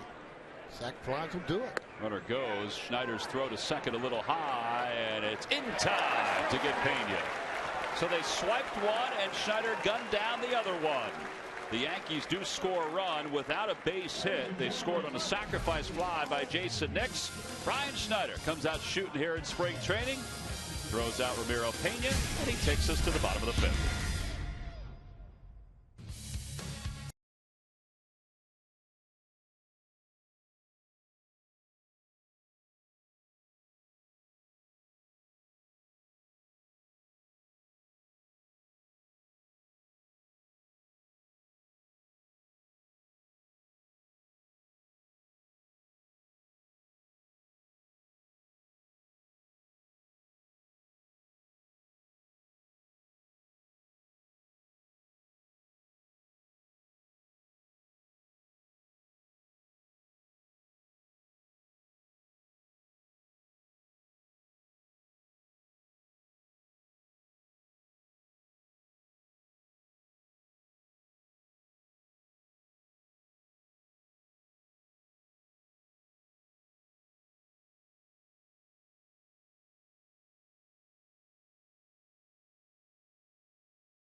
A big part of the Phillies schedule, the on-deck series at Citizens Bank Park, Monday, April 2nd at 7:05, and Tuesday, April 3rd at 7:05. Now on Monday, the 2nd, all fans receive a Jim Thome print. There'll be discounts on merchandise. There'll be an autograph opportunity with some of the Phils alums, and you might be surprised where you'll see some of your favorite Phillies players. Tickets do go fast. Go to Phillies.com for more information. Last of the 5th inning. Beautiful day, sold out crowd. Everywhere you walk, you'll find people. I mean, there's just not a whole lot of spots to move around. And pretty big ballpark. Philly fans are, a lot of them, using their vacation to come down here to see their favorite team. You do see them all over town, different restaurants. Well, Danny Barawa is the new pitcher for the Yankees. Last year in the minors, you see what his numbers were. An ERA of 3.64, former 12th round selection. Ramiro Pena stays in the ballgame to play shortstop for the Yankees. He came on a pinch run for Eduardo Nunez. And it'll be Kevin Franz that'll lead it off in a 1-1 game. And the first pitch is in there for a strike, so it's 0-1.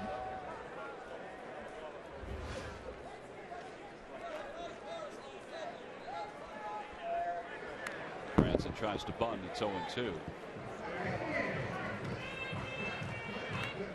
Mentioned that Kevin Franzen is battling for maybe a utility spot on the Phillies team, and there's been a lot of talk about Michael Martinez's problems in the field yesterday in particular up in Tampa.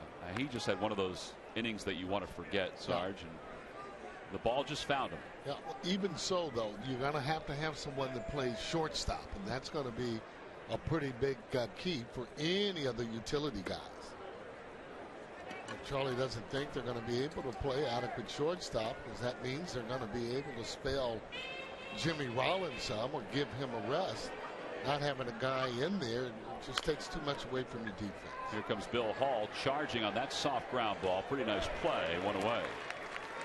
Well, speaking of Jimmy Rollins, he's had a pretty active day so far, including in the 3rd inning, Sarge. Yeah, well, still in those bases. Looks like his legs are ready. Jazz getting in there, and then actually still in 3rd. Right up the middle. That's a clutch 2-out base hit by Polanco. Jimmy Rollins coming in your pitcher. need to do that quite a bit, scoring runs this year. Rollins up for the third time today. He walked his first time up. Excuse me, singled his first time up, then walked his last time up. And not bad numbers last year, but you know, he's a guy that should be able to even do better. That ball is rocketed, knocked down by Eric Chavez, and I don't think Barawa is going to be able to beat Jimmy to the bag. Jimmy actually moved pretty good on that one. Yeah. That should be a base hit. Yeah, that ball actually took a little bit of a hop besides being hit hard. See a little smile from him. Well, those hits or potential hits always put a smile on your face. Take a look at it as he gets right through the ball. What I like about him is that he's running well. You can see right away no kind of limping at all as he's running toward first base. Well, he's been on base 3 times today. He talked earlier about coming back to Philadelphia because he felt good about a number of different things, including helping this team with its brand. And you see he is the longest current tenured player in Philadelphia right now, 12 years. Andre Iguodala, it's amazing. He's been around for 8 years. Well, the consistency too, though, Tom, with Jimmy Rollins would show that you want him to be around. Little looper right center field. Rollins will stop at second. Better hurry up back too. We're through behind him. So Polanco has 2 hits today.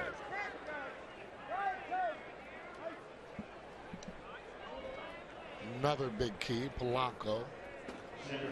Especially if you're hitting in that second spot. I mean, you really want to keep the train moving and getting those kind of hits. And he's at his best, Polanco, and he's driving the ball to right center.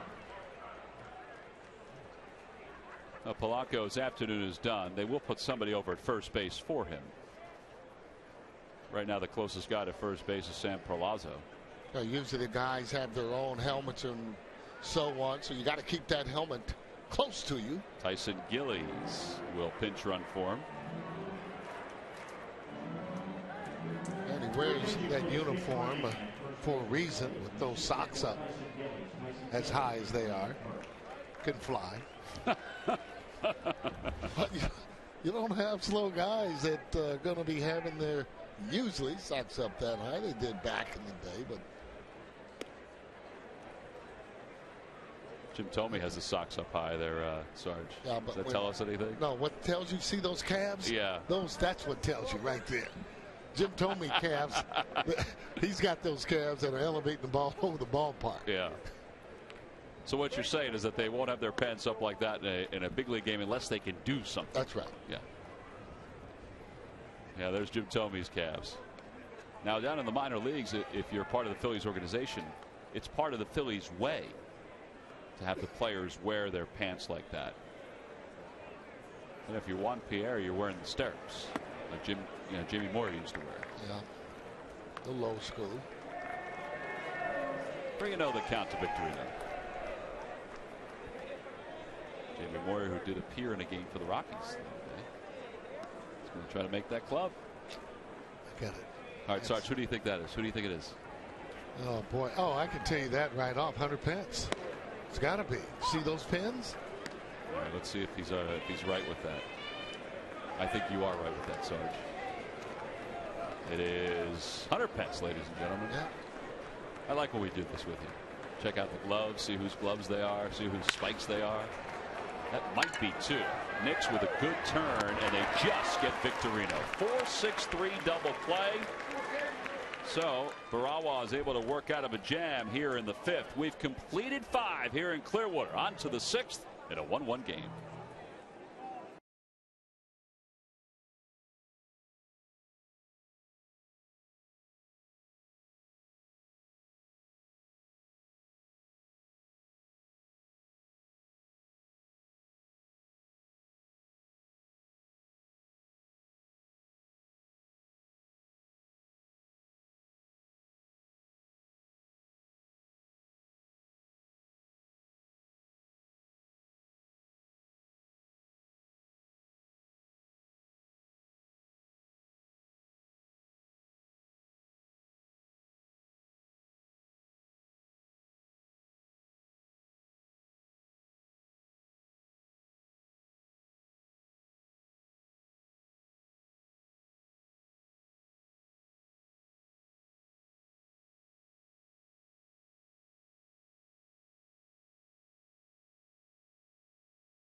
And some changes for the Phillies, as you would expect, as we go to the top of the 6th inning. Placido Polanco is pinch run for by Tyson Gillies. Hector Luna comes in to play third base for Polanco. There's Freddie Galvis, who takes over at shortstop for Jimmy Rollins. Eric Kratz is the new catcher for the Phils. And Tyson Gillies, who came on the pinch run for Polanco, stays in the game to play center field. Austin Hyatt getting set for his 2nd inning of work. Brett Gardner leads it off, and Gardner shows bunt. And fortunately, that ball went foul because they had no chance to throw Gardner out. Yeah, there's that almost typical kind of a leadoff hitter that you'd like to have. Cut us down on his strikeouts last year. 49 stolen bases, 47 the year before would tell you that that is legit.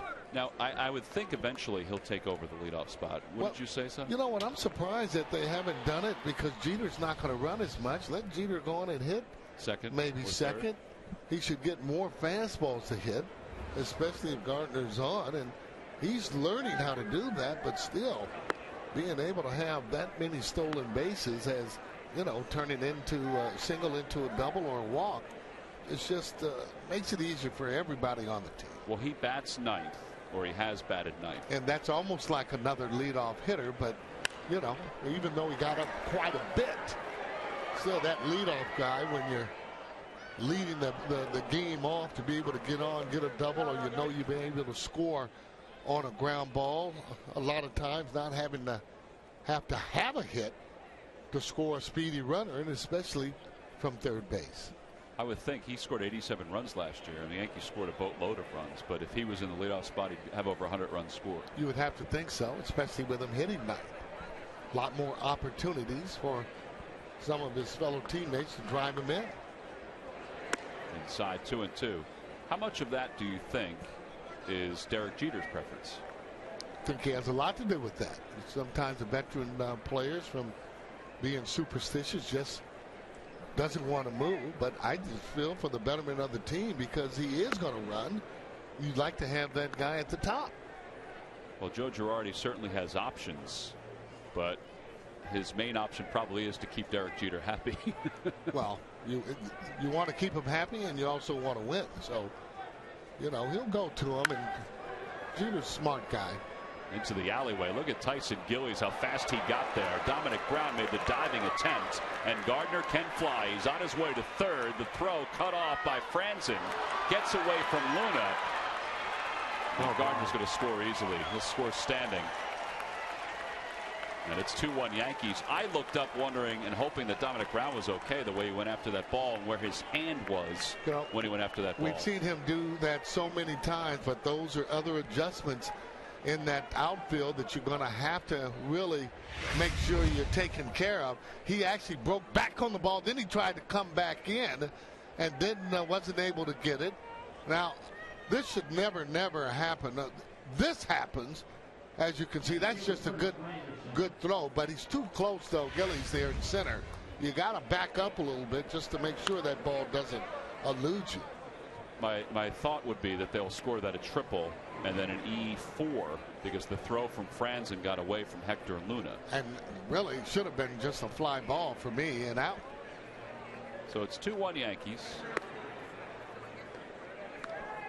Curtis Granderson's the hitter. 1 ball and 1 strike to Granderson, who's 0 for 2. And Charlie's not going to be very happy about that. I mean, he has put up with the strikeouts, but the errors and not really concentrating the way that you should. He's not going to go for that.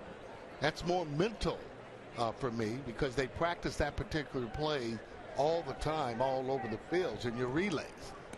So that should have been a little simple relay there, and maybe he only gets 2.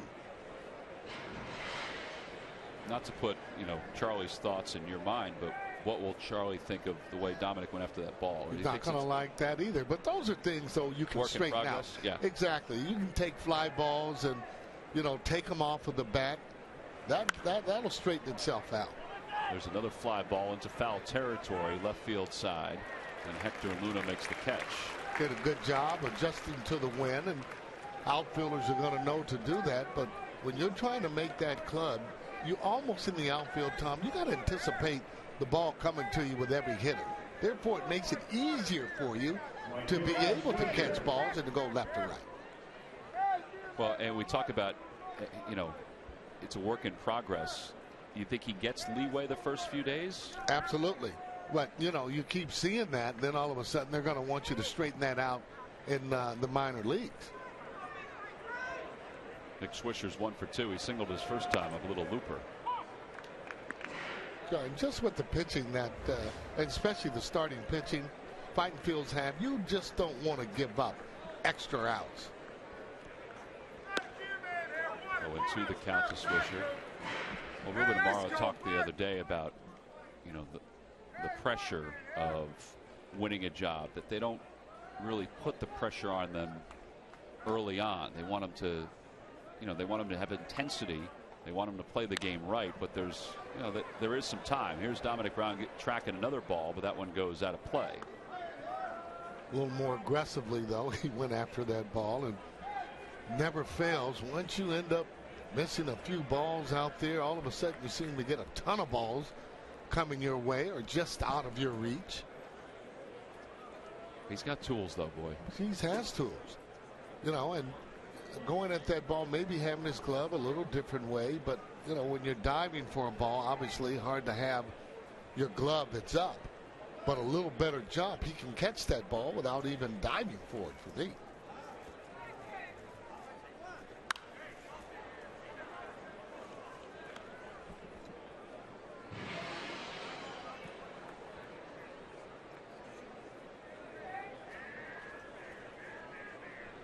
Hyatt last year in Reading, 28 games started. That also led the Eastern League. The 12 wins we talked about, they were tops in the league. And he's got a battle going on right now with Nick Swisher. Pretty good pitch. Put it in on his hands.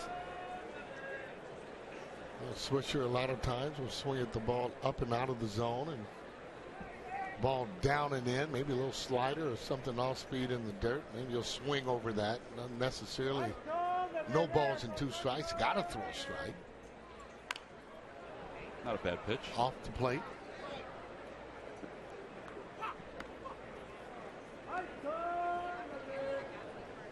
Nick Swisher's in a little bit of pain right now. Yeah, one of the funnier guys in the league, although he's serious when he's at the plate. Become a pretty good switch hitter with power.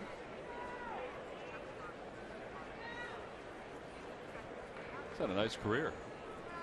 Oh, he's been playing in Yankee Stadium and being the type of player he is.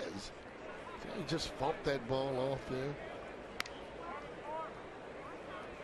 He's really become a fan favorite just because of the way that, look at those numbers right there, 185 bombs. Well, as you mentioned, too, a switch hitter. The last 3 years, he has 81 of those 185 home runs. The 0-2. Hit sharply. One step to the right of Ty Wigginton. 2 outs.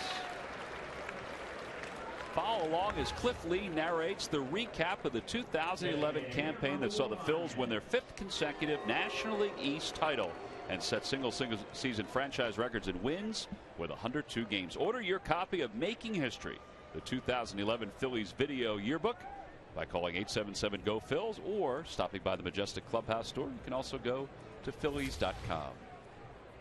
Video Dan Stevenson, the Phillies Emmy award-winning videographer, puts together that end of the year video every year. This one has a tremendous beginning to it. That's all I'll say. And then everybody else can watch and go from there. Oh, Video Dan does a tremendous job with collecting the materials in his own way. Everybody knows how the story ends. It wasn't the way everybody had hoped, but he encapsulates it in a nice way. You got a chance to preview that, huh? Well, I did. A lot of the Delaware Valley already has, but there's some folks that haven't purchased it, like yourself. Yeah, I sure haven't. So maybe borrow your copy then. You can do that. It's worn out pretty good, though. Hyatt gets Ibanez looking on strikes. The Yankees do take the lead here in the top of the 6th We move to the bottom of the 6th. It's a one-run ball game.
Only from Comcast, the official HD triple play provider of the Phillies. 2 games here at Bright House Field, 2 sellouts. The berm has been filled these first 2 games, and that's a normal sight here in spring training. Not only Jimmy Rollins signing for a long time, but just autographs in general down that left field line. Here's a perfect opportunity to get players or your favorite players, especially when they've come out of the game. If they've done anything at all, you can bet they'll be over there signing autographs on the side. J. Rowe, one of the guys that continues to do that. Well, Jimmy had a very good day today. 2 hits, a run scored. Some changes for the Yankees as we get set to begin this inning. We have changes in left field, and we have changes in right field. In right field, that is Colin Curtis. So saw Justin Maxwell over in left field. And Jim Thomey's going to have his second hit of the day, and his day may be done. New center fielder is Melky Mesa for the Yankees. Saw him yesterday. Yankees also have a new catcher, which we'll get to in a second. Well, that ball, he's starting to hit the ball hard. See how that little top spin he has on it? It does hit the ball so hard. There it is. There's those calves, too. Big calves there, Tom. Well, his day is done, and then a new set of calves is going to enter the ball game. It'll be Juan Pierre. Nice day for Jim Thome.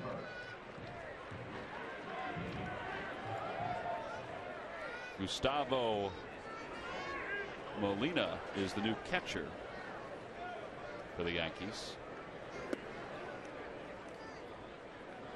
Yeah, we think Juan Pierre would be another one of the runners here for the Phillies that would be on their own. The only time they would get assigned would be not to run in a situation. Other than that, usually they can pick off and go whenever they like. Pierre is back with an easy throw. By the way, let me correct myself. It's Zoilo Almonte who's in left field. So Almonte, who's played in the first 3 games for the Yankees, is taking over in left field. There's a strike at the knees to Hunter Pence. Adam Miller is the new pitcher, as we just showed you. Urawa, he threw hard. He gave just a couple hits. Got a double play ball from a 12th round pick out of St. John's University.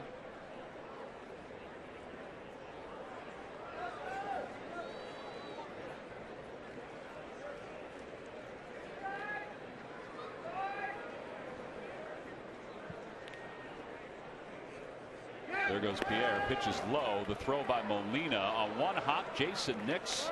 That's a heck of a job. He picked up, applied the tag. Boy, had him by plenty. Sure did.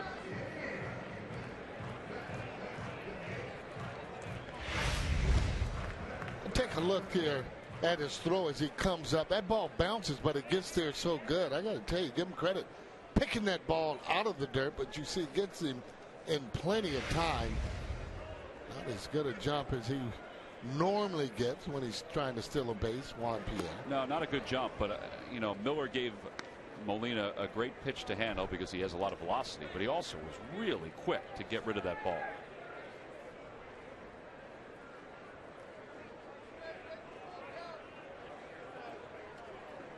Three and one the count to Hunter Pence. Make it 3-2. There, that's when you want to be a little more disciplined, and that, for me, the 3-1 count though for Hunter Pence, he can get that if he can zone it, meaning that you get the ball in a certain area. I think he'll have even more success. It's kind of what we were talking about, you know, about what they're trying to change with the team. Is 3-0, 3-1. Pence, by the way, is homered in the first 2 games.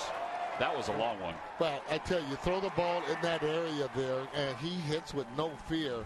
He knows what to do with the bat hit. He gets it right to the ball and drives it. Let me tell you, though, the one he hit yesterday, it was like a 25-mile-an-hour wind gust coming in and over from left field, and he hit it right through the wind. I mean, it was a shot. That's how strong he is. You know, I mean, everything that Hunter does is just about maximum effort. Loves to play the game. Loves to talk about the game. Well, it turned out to be pretty decent at bat for him, too, to work out the walk. Yeah, fastball up and in, and you can see what he was trying to do. If he threw a fastball, he wanted to make it sure it was off the plate.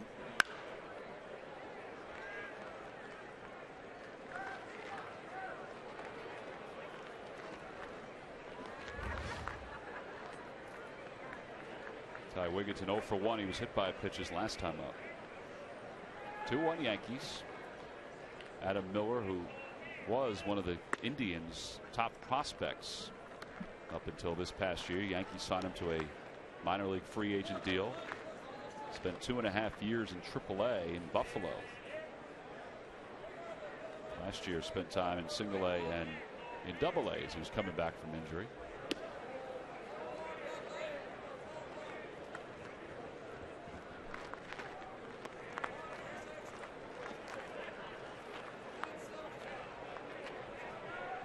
Michael Pineda started. He went the first 2. Allowed 1 hit, couple strikeouts. David Robertson allowed the run on the base hit by Polanco. And then 3 young pitchers, Cabral, Barawa, and now Miller for the Yankees. Meanwhile, for the Phillies, Joe Blanton pitched the first 2 innings, did a nice job. There's Larry Rothschild talking with Joe Girardi. He's the pitching coach for the Yanks. There goes Pence. Try it again. Molina's second throw, not in time. Quick tag by Nix, but Pence got his foot in there. Boy, I like this today, Sarge. I like the fact the Phillies are swiping some bags. Yeah, they're still in bags, however, though I thought that might have been an actual ball, so that was ball 4, but he's not there anyway. It's good practice. It was. I went right with the umpire, right That's with the catcher, right with the second baseman. Spring training for everybody. Thank you, Sarge. So Wigginton works out a walk, but Pence was hustling to second. Well, everybody working on the throw, working on the running. It all works. Dominic Brown takes a fastball for a strike.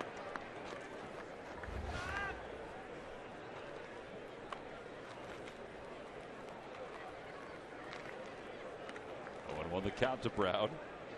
Lined out twice. He's had 2 good at bats today. Hit the ball hard. Well, he had a good BP today, too, early on. He's hitting the ball hard, line drives, a few balls out of the ballpark.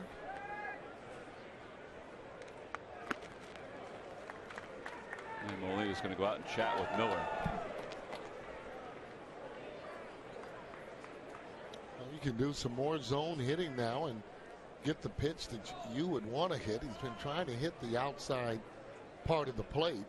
First pitch for strike was on the outside. All right, so we, as fans, we want to look at 2-1, 3-0, 3-1 this spring, right? 2-0. And Willie Mays would make the first pitch of the game as if it was 2-0. Through a breaking ball, he would actually take the ball. So you're using that as an advantage when you're going up the very first time. In the driver's seat again. Just don't want to overswing in these situations. And for sure, you don't want to be late. Well, good eye. There's ball 4. And the bases are loaded. So 3 straight walks. And Larry Rothschild going out to talk to Adam Miller. Charlie Manuel's got his lineup card out. Made one change in this inning. And the Yankees have a left-hander warming up in the pen. You never know when a pitching coach goes out, Sergeant. He could be making that change. Yeah, and they do that in spring training a little bit more. Lou Piniella does his during the course of the season. We'll have his pitching coach go out and take a guy out. Juan Cedeno is the left-hander warming up. Just saw Joe Girardi in that dugout talking to Stump Merrill. Did you ever play for Stump Merrill anywhere you were? No, sure didn't. Well, I guess he's been with the Yankees for so long. He's not only managed the Yankees at one time, but he was the Yankee farm system for a long time as a manager. Eric Kratz takes a strike. It's 0-1.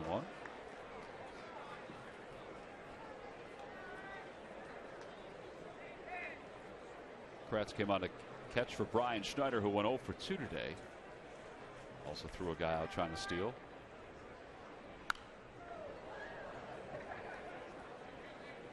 A little bit late on that high fastball.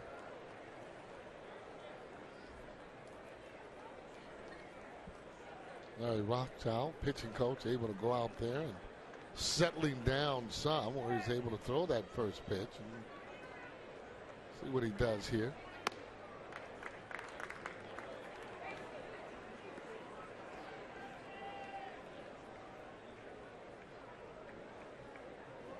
Larry Rothschild in his second year as the pitching coach for the Yankees. 1 ball, 2 strikes the count. Line drive, foul.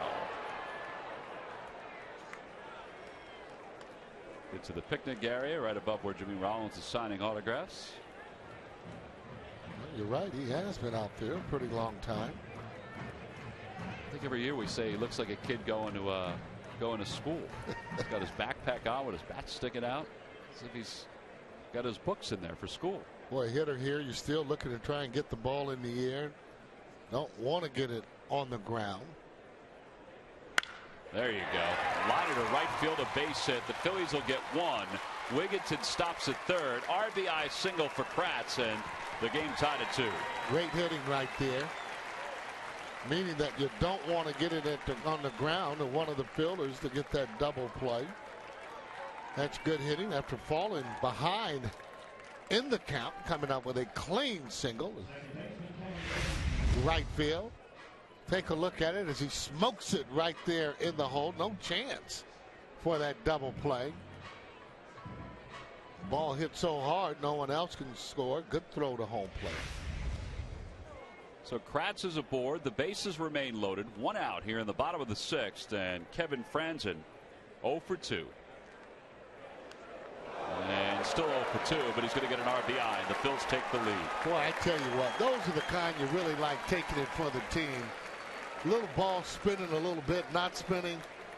You know, you want to act like you want to get out of the way, but you'll take that hit for an RBI any day of the week. Well, that's going to be it for Adam Miller. His afternoon is complete. He does record 1 out. It was on the caught stealing by Juan Pierre. Juan Cedeno is coming into the ball game for the Yankees. So the Phillies, bases loaded, have taken the lead 3-2 here in the bottom of the 6th. And we have a pitching change here in Clearwater.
clubhouse, but he's signing as many autographs as he possibly can. Jimmy Rollins has been out there for a little more than 15 minutes since he's been lifted from the game. Juan Cedeno is the new pitcher for the Yankees out of the Dominican Republic, originally signed by the Red Sox at the age of 17. And that year he debuted in the Dominican Summer League for the Red Sox. And he will face Freddie Galvis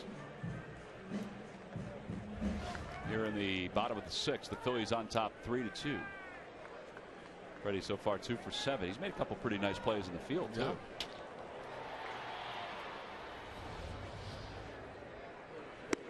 I think we've been spoiled the last few years at shortstop, obviously with Jimmy Rollins, but also with Wilson Valdez, with those two guys' arms. Freddie Galvis doesn't have the same kind of arm, but he gets the ball. His release is so quick, and he gets the ball over to first pretty quick. Let's see if that's deep enough to score Dominic Brown. Mesa is under at shallow center. Here comes Dominic Brown. The throw is up the line. Juan Samuel being a little aggressive here at the bottom of the 6th because he had the speed to use. Yeah. Took a good throw to get him right at home plate. And you're right, Dominic does have good speed. We talk about how the scoreboard dictates what you're going to do. May not have sent him if they were down by a run, but you can be aggressive the way that he was. Head down as he comes in. He can run. Oh, boy. He slides across home plate. You know, that's a piece to the puzzle that not many guys can duplicate, is his speed. That's exactly right, and you can't teach speed. God's given talent in terms of that. You can teach players technique, but that speed, oh no. And I tell you, some of those instincts too on the base running, if you can do them, you don't have to be a fast base runner.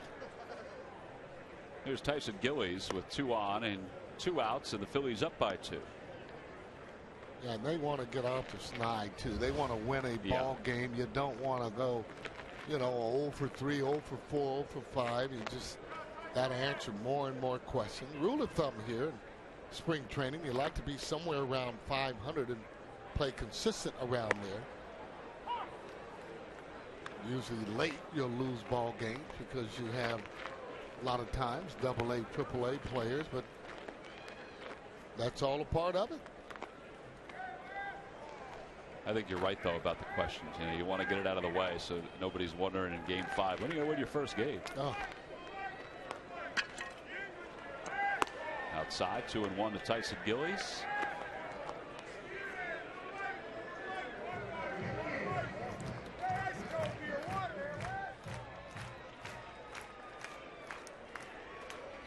See him hit that ball in the gap so the fans can really see this guy turn it on in terms of speed.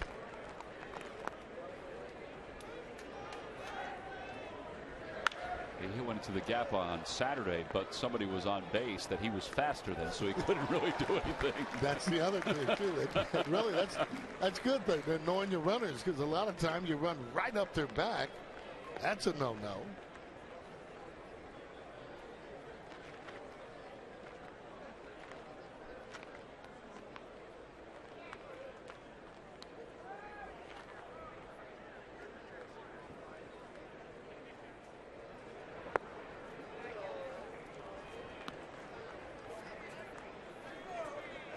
Base hit in the outfield somewhere. The ground ball should be able to score with no problem. Say that because it's 3-2. Runners will be actually running. Well, that gives them somewhat of an advantage, you would think.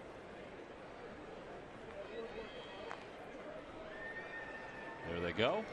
Ball 4. Well, it's not Pete Rose fast, but it's pretty quick. Well, Greg Murphy's been down there watching Jimmy Rollins sign some autographs, and Jimmy's been nice enough to stop by and chat with Murph. Murph, take it away. Yeah, he's been a busy guy. I think it was about 20 minutes signing autographs for the fans. They certainly enjoy it. It looks like you enjoy it as well. Yeah, it's the only time that, I really, take my time to do this. When the season starts, it's all about business. And that's a part of the spring training experience, is to have the fans get this close, where they can reach out and touch you and actually feel like they're a part of what's going on down here. And, every spring training, Ruben comes in and makes sure that we pay attention to the fans because of them, we've sold out 100-something straight games. So it's just a little thing we can do to give back. Well, certainly giving back and also taking care of business out on the field today. A couple of hits for you. And there's been so much talk, Jimmy, about, a different approach, not only at the plate, but a different way to manufacture runs. We saw a little bit of that today with you on the base pass and Paulie knocking in.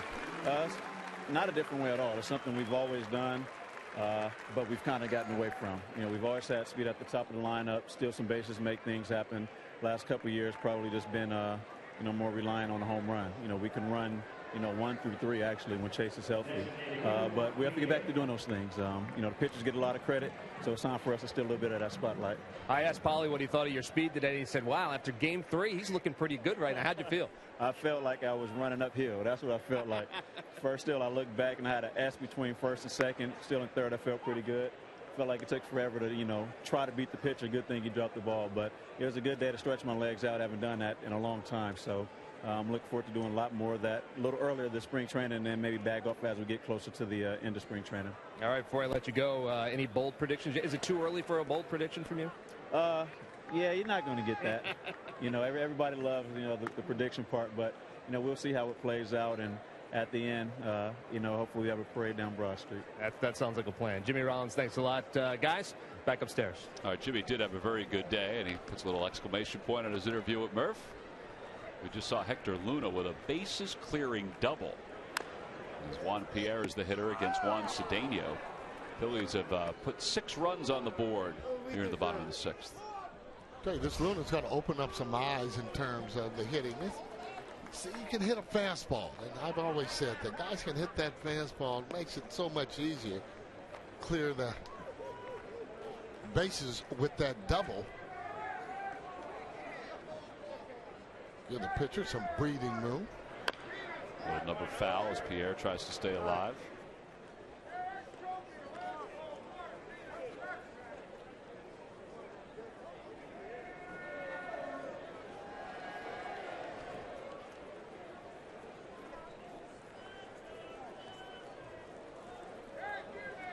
Juan Pierre getting up over 600 times last year. Obviously not going to be able to get that with the fighting fields, although someone got hurt or whatever to get more ABs as he strikes out. Not a good at bat. Yeah, he was kind of tied up on that. Some guys are always loose, so that's exactly what Jimmy Rollins is. Phillies a little looser, up by 5.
Run 6th inning, have a lead in the game 7-2. You see Pineda started the game for the Yankees, pitched well. Jason Nix had a sac fly. Joe Blanton also strong 2 innings. Hector Luna capped off that big 6-run 6th inning with a bases loaded 3-run double.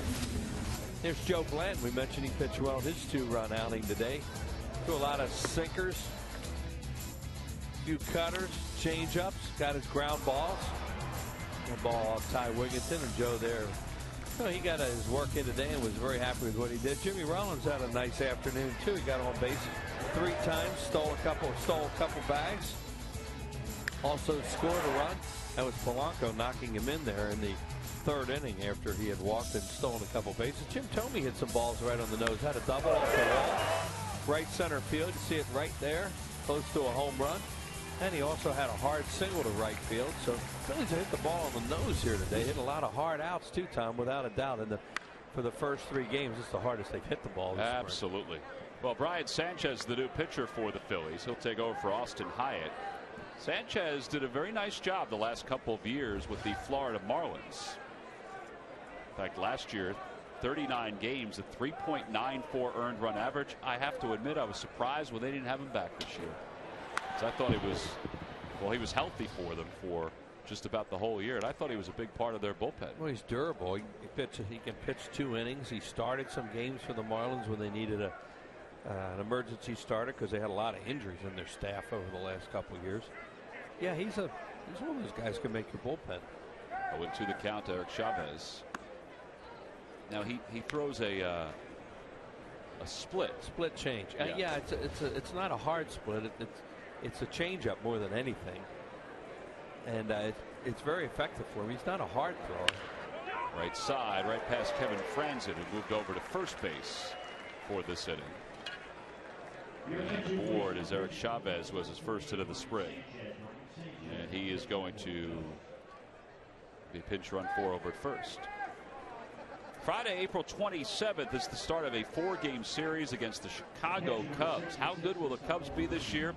Well, nobody really knows. They've got a pretty good pitching staff, but they've lost a lot of guys over the last few years. 3 7:05 games. The 4th game is a Hatfield Dollar Dog Night. That's Monday, April 30th. And don't forget, Sunday the 29th is the Fanatics' birthday, brought to you by Citizens Bank, a free Fanatic bank for fans 14 and under. That ball was smoked to right field, and Pasednik had it and then dropped it. And the Yankees will have runners on first and second. Brandon Laird is the runner at second base. And Gustavo Molina was the one who smoked that ball to right. I don't know if Pasednik just lost this or what. Well, he misjudged it. He misplayed it, and then the wind brought it back. And he drops it. So we'll have to see how they score it. Had a lot of adventures in the outfield in the first 3 games of this year. Oh, yesterday was really difficult. Yeah. I mean, the wind was blowing the ball every which way during yesterday's game. Luis Montañez made just a fabulous play down the right field line. Yeah, after all the plays that were misplayed in that game, that was a tremendous play by Montañez. There's Ramiro Pena. He's up for the first time. He came in for Eduardo Nunez in the 5th when Nunez was hit by a pitch.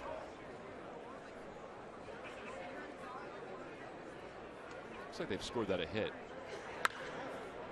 And a foul ball. 0-2. Yeah, when you do official scoring in spring training, and I've certainly been involved in a lot of it over the years, you really take into account the sun and the wind, and that was both. Who is the official scorer now, Wheels, that you're in the booth for every home Could game? be Kevin Gregg over there today, who's doing an outstanding job with his baseball background. His dad is a tremendous major league umpire. Mom Chiquita is here today, ballpark. Sister Ashley. Your attention, please. Pitch running at second base for the Yankees, number 68, Brandon Laird. Brandon Laird, pitch running at second.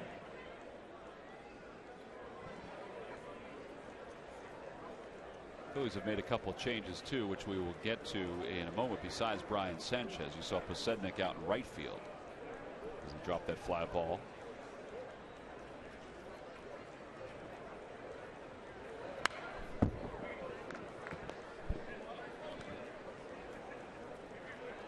John Mayberry is in left field for Dominic Brown. Michael Martinez comes on to play second base. And Kevin Franzen moved over to first base. There he is.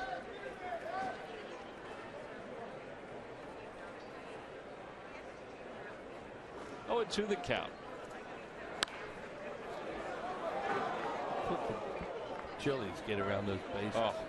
Is that funny to watch? Yeah, he's funny. And then he outran everybody in the dugout. Well, that's what he does. The other thing too is when you watch him come in and out to his position. Runs. I said when he walked, he wasn't Pete Rose fast up the first base line, but he was pretty quick. He was quick. But after he scored the run, he looked up and he was flying back to the dugout already. Swing and a miss. Good changeup. That was it right there, wasn't it? Yep. So 1 out. Well, so far today, Joe Blanton started, went 2 solid innings. Scott Ellerton followed, pitched the 3rd and 4th, and pitched very well. Then Austin Hyatt allowed 2 runs in his 2 innings of work. And now it's Brian Sanchez facing Bill Hall, 0 for 2.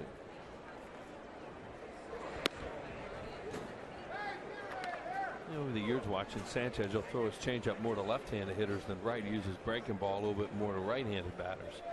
And that was a breaking ball there. He started Hall.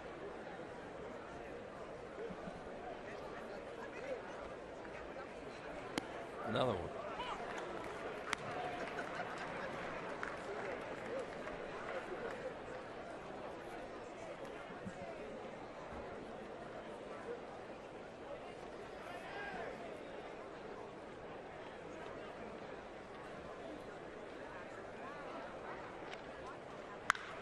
It's sharply fouled on the 3rd base line.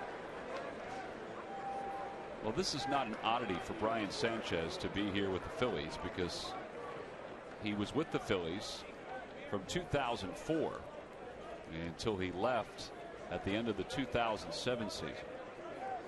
Former 2nd-round pick of the Kansas City Royals, who then went to the Padres before being traded to the Phillies. And he pitched in the big leagues for the Phils in 06. Gosh, he seemed to be around for so many spring trainings. You kind of forgot that he was with a different team before he was with the Phillies. Yeah, and then when he was with the Marlins, it seemed we'd see him a lot in games too. He was a very versatile guy out of their bullpen. Signed as a minor league free agent in November during this offseason. Where he used that split, that change up, and it was a good play by Kratz to block it.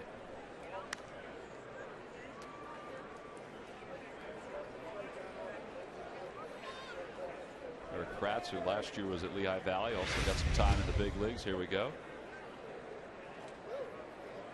Of course, you always got to try and anticipate. Catcher always anticipates a breaking ball in the dirt. A lot of times they'll anticipate a 2-strike changeup in the dirt too, because you're trying to make it a non-strike. The idea of that pitch is not to throw it for a strike, but to throw it for a pitch out with strikes in that they'll chase.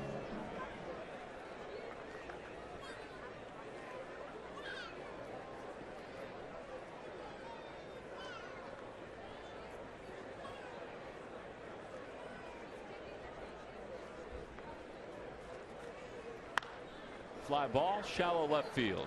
Mayberry started back. Now he comes in. John Mayberry plays left field, plays first base. I mean, he's elegant at those positions and just so smooth. Yeah, he's a good athlete. And watching the game today, that's what you hope a guy's doing before he goes back out there. You could see the wind's knocking the ball down to left field. And that's kind of what happened, I think, with Dominic Brown when that ball was out there. He ran a bad route because he was anticipating it further, but the wind's knocking it down and taking it towards right and right center.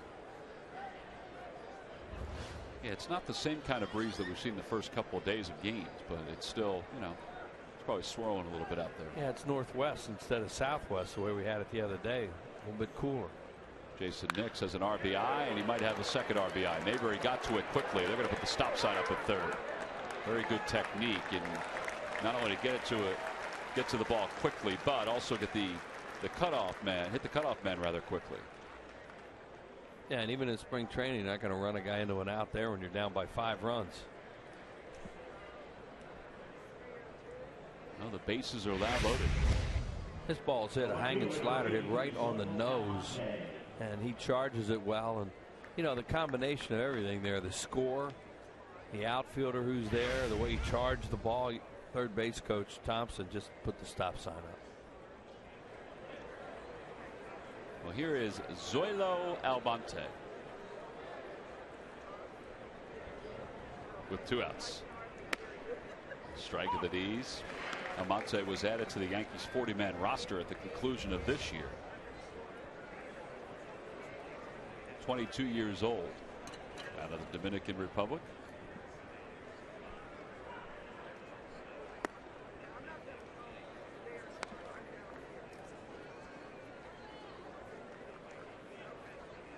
We had some fun with that name the other day, Zoilo. We were saying Zoyo, though. I thought we called him Zoilo because there's only one L. Maybe we were. Oh, boy, that ball is scorched up the middle. 1 run is in. That's going to be it. Gillies got to it quickly and threw a strike to the plate. Oh, it was nice to see. He overthrew the cutoff man, though. Yeah. But It looked pretty. it really did. Not what they want, but well, he has a strong arm, too. It's one thing about Gillies is he's got a lot of tools. That ball smoked right back through the middle. And with the score the way that it is, once again, Rob Thompson. Now that thing got stuck in his glove, and he did a double pump there, and that may be one of the reasons why he airmailed it. See, he didn't have a grip on it right away and missed the cutoff. But that was an ooh-ah throw for the crowd, that's for sure. Sure was. Well, here's Melky Mesa, and it's no balls and 1 strike.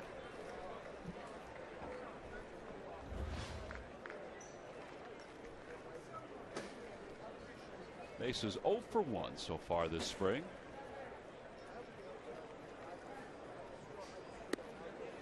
Not a bad pitch right there. The appeal, no swing, says Dan Iasonia. Started the game over at third base, but now is the first base umpire.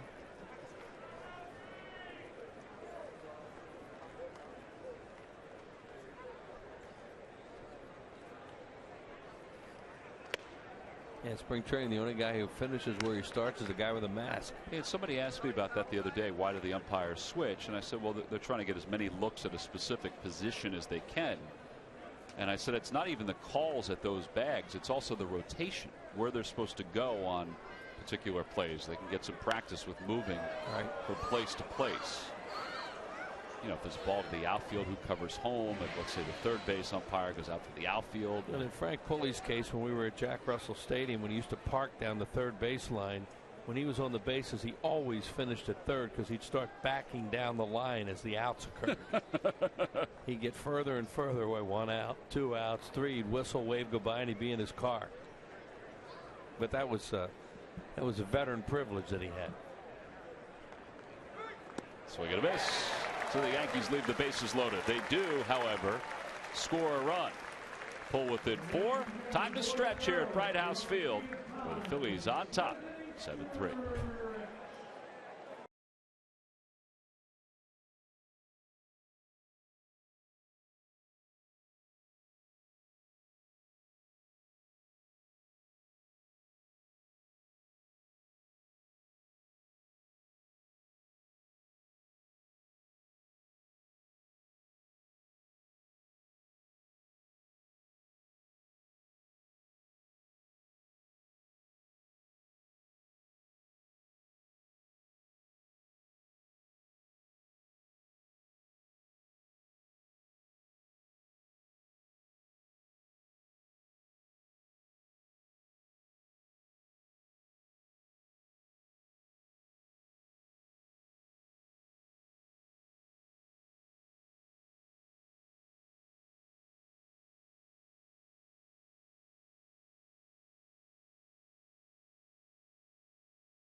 clinic and luncheon for women go on sale tomorrow at 9 a.m.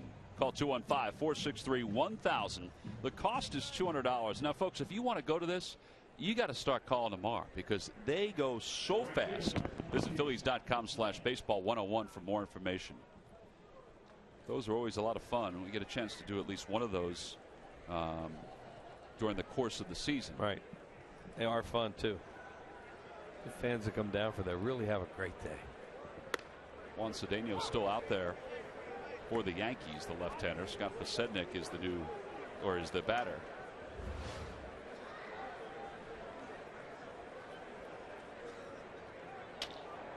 Pasednik so far 2 for 4 in this spring. And it's no balls and 2 strikes. Speaking of the Baseball 101, some of the things they get to do, the obvious parts are taking a look at the ballpark. You get to go around the ballpark. But there are different folks that come in to talk about the game of baseball. Players, umpires at times, us broadcasters stop by. And they have different things from year to year. Frank Koppenbarger, Phillies traveling secretary, came in one time. In fact, more than one time. Oh, yeah. Frank's become big in there. Jeff Halleckman, our producer, has been there. Ray Tipton, our director. If you want to see some of the bloopers over the years, Jeff has those. Well, we do see them occasionally, even when we don't ask for them. They seem to be right at the old fingertips. Oh, yeah. Here's the 2-2 to Pasednik, and it misses inside. 3-2. And sometimes they have to ask guys, think you find this for us? It takes a little while, but when one of those things comes up, oh, man, it's up fast.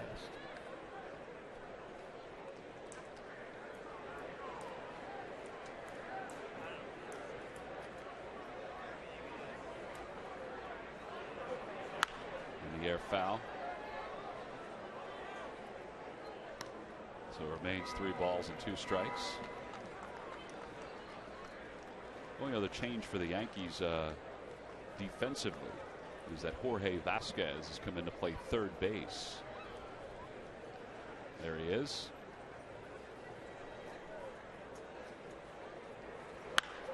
Ball is shot into left field. 1 away. These defensive changes for the Yankees. John Mayberry Jr. is due up. Jorge Vasquez now playing third. Now playing first, number 68, Brandon Blair. Brandon Blair now playing first. John Mayberry has made two wonderful plays over at first base in the first couple of games. Saturday, he made an over-the-shoulder back to the infield catch in foul territory. That just proved how athletic he is and how solid he is defensively. And it really is wherever they put him. He plays center field. Obviously in left field right now. Yesterday in the first inning with Roy Halladay on the mound, he made a really nice play to end the inning on a ball hit by Mark Teixeira. That Roy even said after the ball game that he didn't think they would get the out. Well, he can do a lot of things, and John can play center field too if you need him out there. Anytime you have a guy that can play center field on your ball club, that's really important, really valuable. No balls, 2 strikes, the count.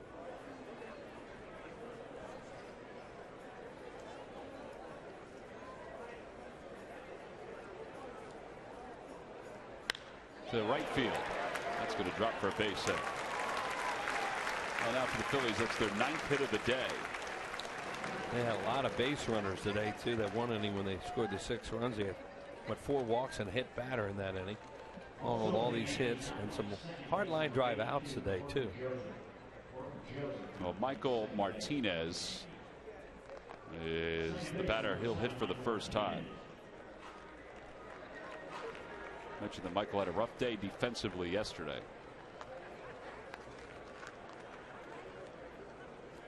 It's kind of neat, though, Wheels, how they have, they've kind of changed up which guys start and which guys go in late for this game. And part of it is to give some of the other players a chance to face the quote-unquote major league pitchers.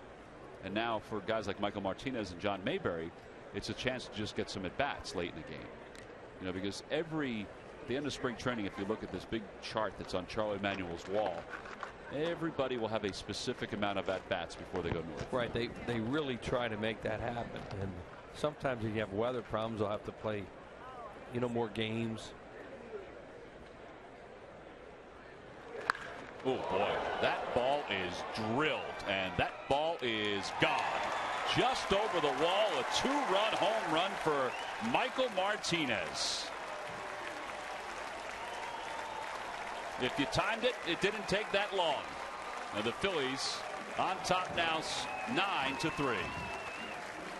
It's hard to hit a ball out to left field today. You really have to hit it.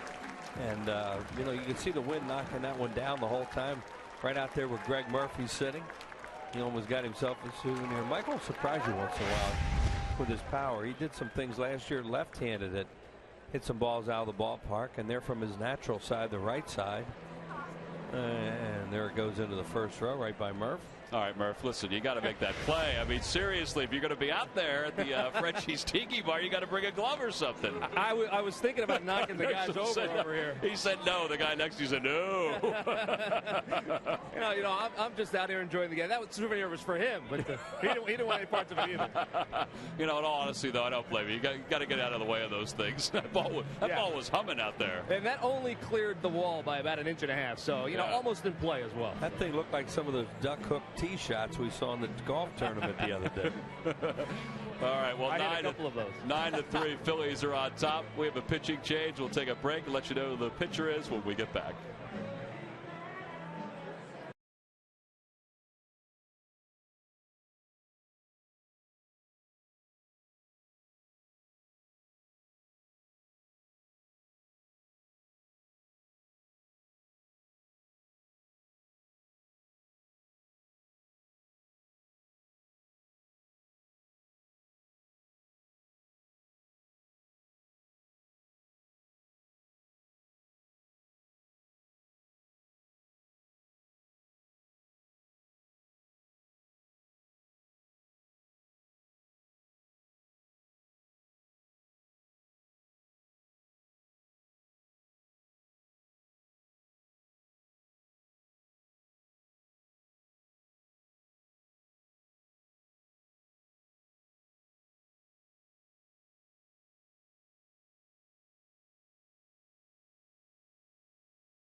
Catcher Eric Kratz.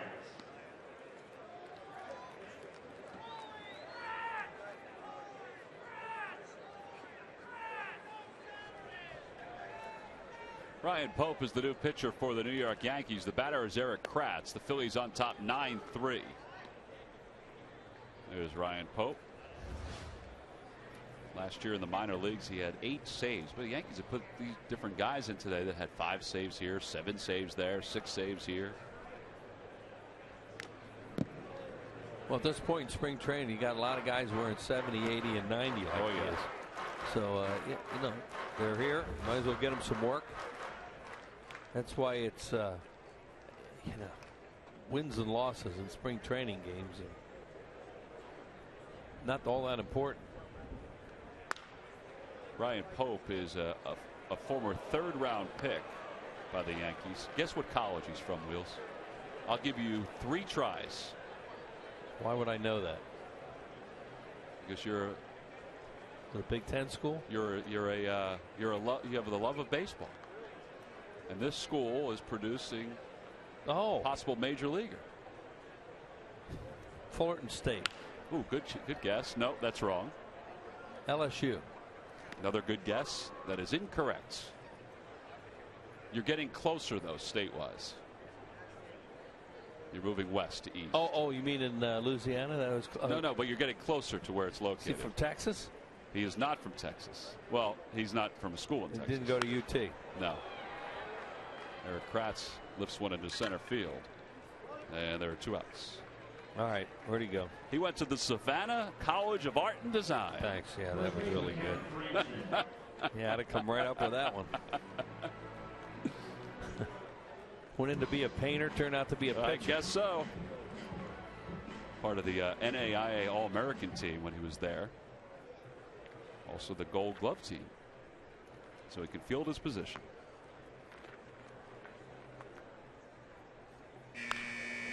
There's a ground ball to shortstop. Back in by Payne. Familiar sound that we'll hear during the season. Can't wait for that. A 2-run home run by Michael Martinez. That's the score for the Phils here in the bottom of the 7th inning. The Phillies with 9 runs on 10 base hits.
City Hospital. Call 1-800-JEFF now for an appointment. 66th year of baseball here in Clearwater, Florida. The relationship between the Phillies and the folks here in Clearwater. It is a 9-3 Phillies lead. You want to talk about a guy that established a great relationship with the fans in Philadelphia. That's Hunter Pence, who arrived last year and was immediately embraced. And I think he kind of did the same thing with the Phillies fans. He embraced them. Signing some autographs before his day is complete. David Herndon is the new pitcher for the Phillies. Herndon last year in his 2nd year with the Phils, a 3.32 earned run average. Colin Curtis will lead it off, and he takes strike 1.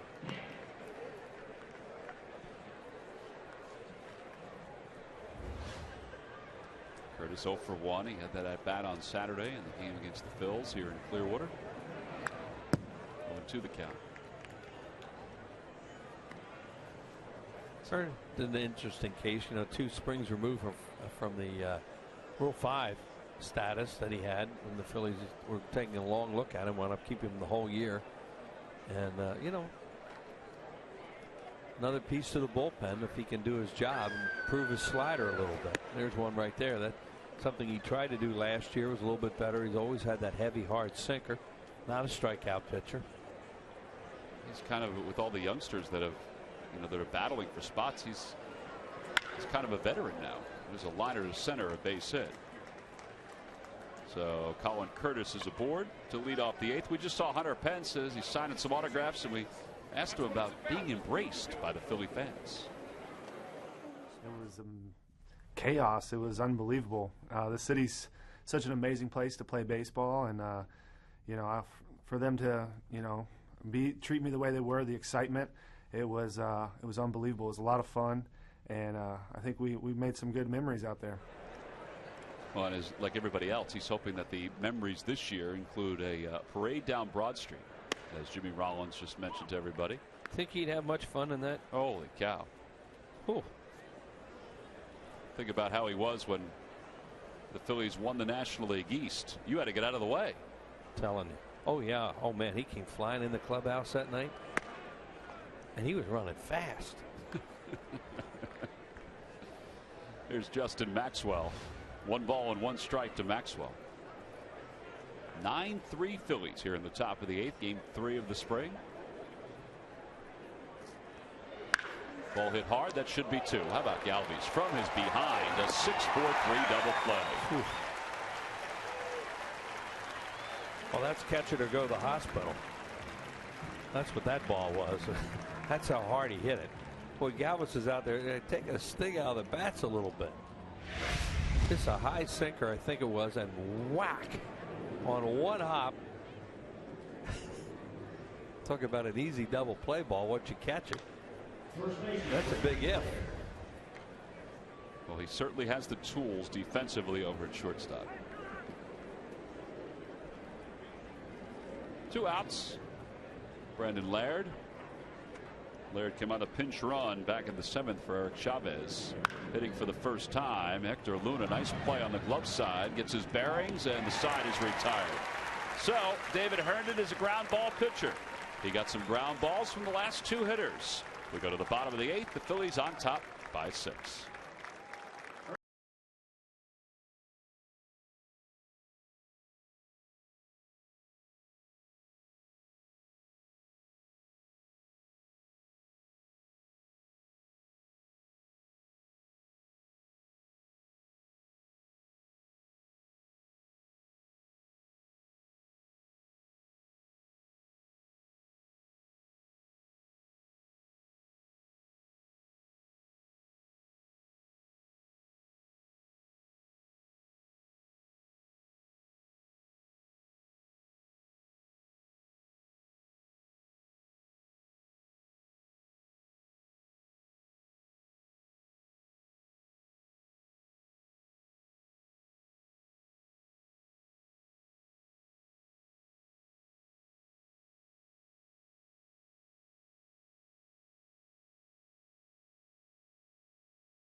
League. Not this year, though, and their trip to Philadelphia will be Monday, May 14th and Tuesday, May 15th, 7:05 and 1:05. Monday's game is Teva Respiratory Asthma Awareness Night. And then Tuesday, of course, is a Citizens Bank Business Person Special. Get a chance to see Brett Myers as the new closer for the Astros. Get your tickets by going to Phillies.com. 9-3 Phillies, bottom of the 8th. Yes, Myers is going to close for Houston. They traded their closer, Mark Melancon, to the Red Sox, so that opened up a hole there, and Myers is going to try to fill that hole as Galvis flies out to left center field. Well, it was a pretty productive day for a couple different guys today, including Jim Thome. Murph got a chance to talk to Thome a few minutes ago. What do you think, Murph? Yeah, I did as he's walking off the field, and it was a good day for him. I asked him how he was feeling. He said, you know what, my body feels terrific right now, but he said, you know what, now I need to figure out how I will feel when I play in the field. He said it's getting to that point where he's getting a little anxious, wants to get a chance to do that. He said the timetable's up to Charlie, of course, but he wants to get out there. He's getting a little anxious to field some ground balls and find out just where he is, in fact, if he can play first base in the major leagues again, guys. You know, Murph, earlier today he was taking ground balls on the half field, which is adjacent to Bright House, with Sam Palazzo sitting on a stool. So I guess you know, the process has begun from that standpoint and will continue in the next few days. Yeah, I would imagine it would. And like I said, he's saying, I'm feeling a little anxious. I just want to get out there and kind of feel where I'm at right now, because he's not exactly sure. But again, it's really up to Charlie and his staff to win. They'll give him a chance to get out into a game situation and play a little first base. I also asked him if he thought he had himself his first home run of the spring, and he said, you know what, no. He said, I hit that one off the end of the bat. I knew that wasn't leaving the park. I'll tell you what, it was pretty darn close to leaving the park. I'll tell you, hitting off the end of the bat and going that far. Yes. I know he's in his 40s now, but that's some pretty good power right there. Not too shabby. All right, well, we'll see. It's going to be exciting to see Jim Thome back out there playing first, and I think by the reaction of the fans the last couple of days, you know, I mean, he wasn't here for 20 years, for 15 years, but man, he is a fan favorite. Well, a lot of people, you know, you think back on this run the Phillies are on right now and what started it, and obviously Citizens Bank Park is a huge part of it, but the initial free agent signing of Jim Thome may have been the beginning of it. When you think about it. It was the Thome signing, Kevin Millwood trade, when Johnny Estrada was traded to the Braves for Kevin Millwood, and even the David Bell signing. Even I know David didn't do what everybody expected he was going to do, but that's where it all started. And maybe it began even with the internal players like Jimmy Rollins, Pat Burrell. But, you know, going out and getting those pieces to help out from other teams. Well, the revenues started to, you know, the revenues were on the horizon with the new ballpark. And nobody in their right mind could have predicted the way it's turned out. I mean, with the support this team gets from the fans of Philadelphia right now, it's just unbelievable. But you knew that when you got a new ballpark, the revenues would increase, and you were able to do some things because you could control your situation better than when you were a tenant, as they were at the Vet. Think about it too. This place and this complex and Citizens Bank Park, I mean, it's the perfect storm. You know, these two facilities at the same time. Same year they are. Never forget that year when they were trying to put together two ballparks at the same time. Jim Thome signing some autographs. Pretty fluid motion there, trying to hold on to his bat bag as Gillies is down looking. He thought that was outside. Eric Cooper said, It's about that time in an exhibition game where the plate should get a little bit big. It did there. That pitch was way outside. Yeah. Well, Eric Cooper can't back down the third base line, Wheels, and get to his car. He's got to call balls and strikes. Telling you, Tom, that was one of the funniest things to watch when he would do that. And you go one out, and you'd watch him move a little bit. 2 outs, he'd go further. And Frank had this real shrill whistle, and you couldn't miss it. And third out, you'd hear that whistle, and he'd wave. Was he waving to you? Oh, yeah. Just to let us know he was leaving. Sorry, I didn't want to. That car was out of the parking lot before they had the bats in the clubhouse. 0-2 the count to Hector Luna, who was one of the big blows today. A 3-run double. All part of a 6-run 6th inning for the Phillies. Ooh. Ball got away. Yeah. Well, Luna really strides. You know, we've seen him with other teams, and he goes into the ball. And those are the kind of ones right there where you can get hurt.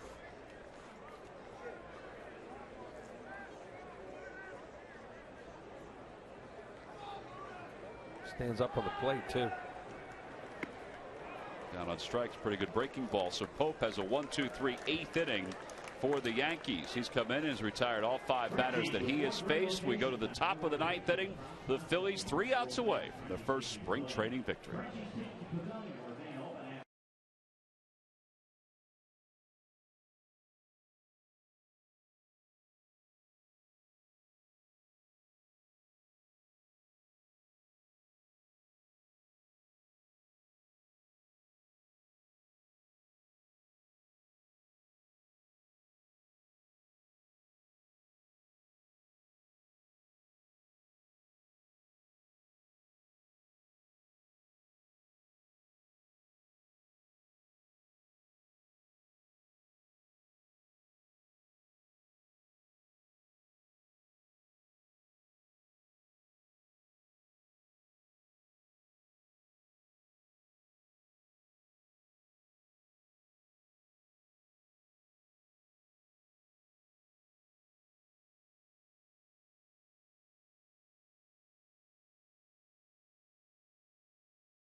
Tonight on Sports Night, get a Sixers-Bucks breakdown, plus the Red Wings and Flyers preview and spring training report from Clearwater. Get all the news Philly fans need to know on Sports Night tonight at 6 and 11, only on Comcast Sportsnet. David Herndon's trying to finish off the Yankees here in the top of the ninth. Gustavo Molina leads it off for New York. Followed by Ramiro Pena. Liner to center field. That'll be in for a base hit. Same pattern as the last inning. Now, if it holds true, then that means Herndon will roll a double play ball here. Stay loose. He threw some bullets last inning. Herndon, 26 years old.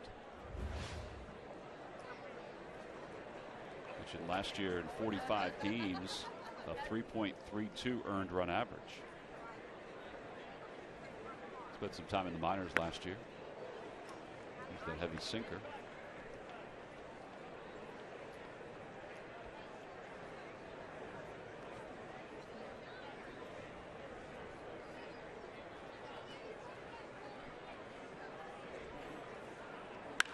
Back toward the middle. Martinez under his glove and into center field. Back-to-back hits now for the Yankees. Ball hit the mound, which meant the hop wasn't the same hop that the middle infielders expected. So first and second with nobody out. There's Jorge Vasquez.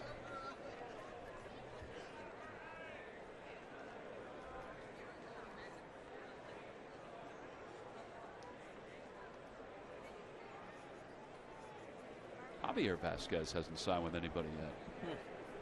There's a pitcher right there. Well, didn't he say last year that was it for him? Yeah, he did, but he still was okay where he could help somebody. Oh yeah, he's healthy. It just sounded like he was ready to hang it up, but you know, maybe sit around all winter and all of a sudden you decide to get that itch again. You still want to pitch, and plus somebody dangles $1 million at you. If there's a need as the season moves on. Oh boy. Somebody standing out by the concession stands down the left field line thinking, I'm safe out here. Yeah. 0-1 the count. Roy Oswalt is still out there as a free agent. So a couple pitchers that could be picked up as the year moves on around baseball. Johnny Damon's out there as a player.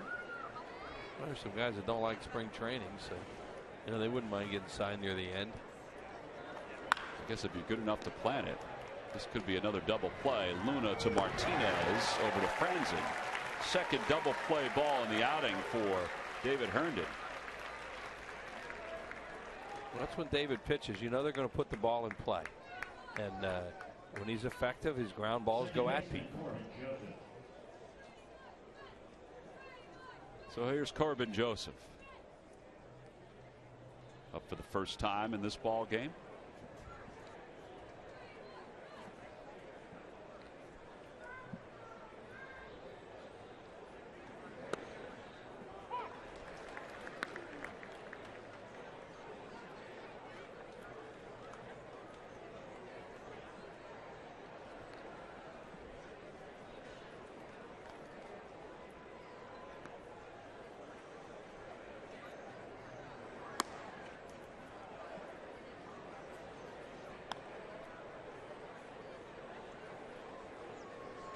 Phillies will be in Dunedin tomorrow to take on the Blue Jays. You can hear that game on Phillies.com. Back here on Wednesday and Thursday for home games at Bright House Field. 1-2 the count. One strike away. 10,000 plus here today, and there's still a pretty good amount of people left. The 1-2 pitch, and a breaking ball just missed inside. 2-2.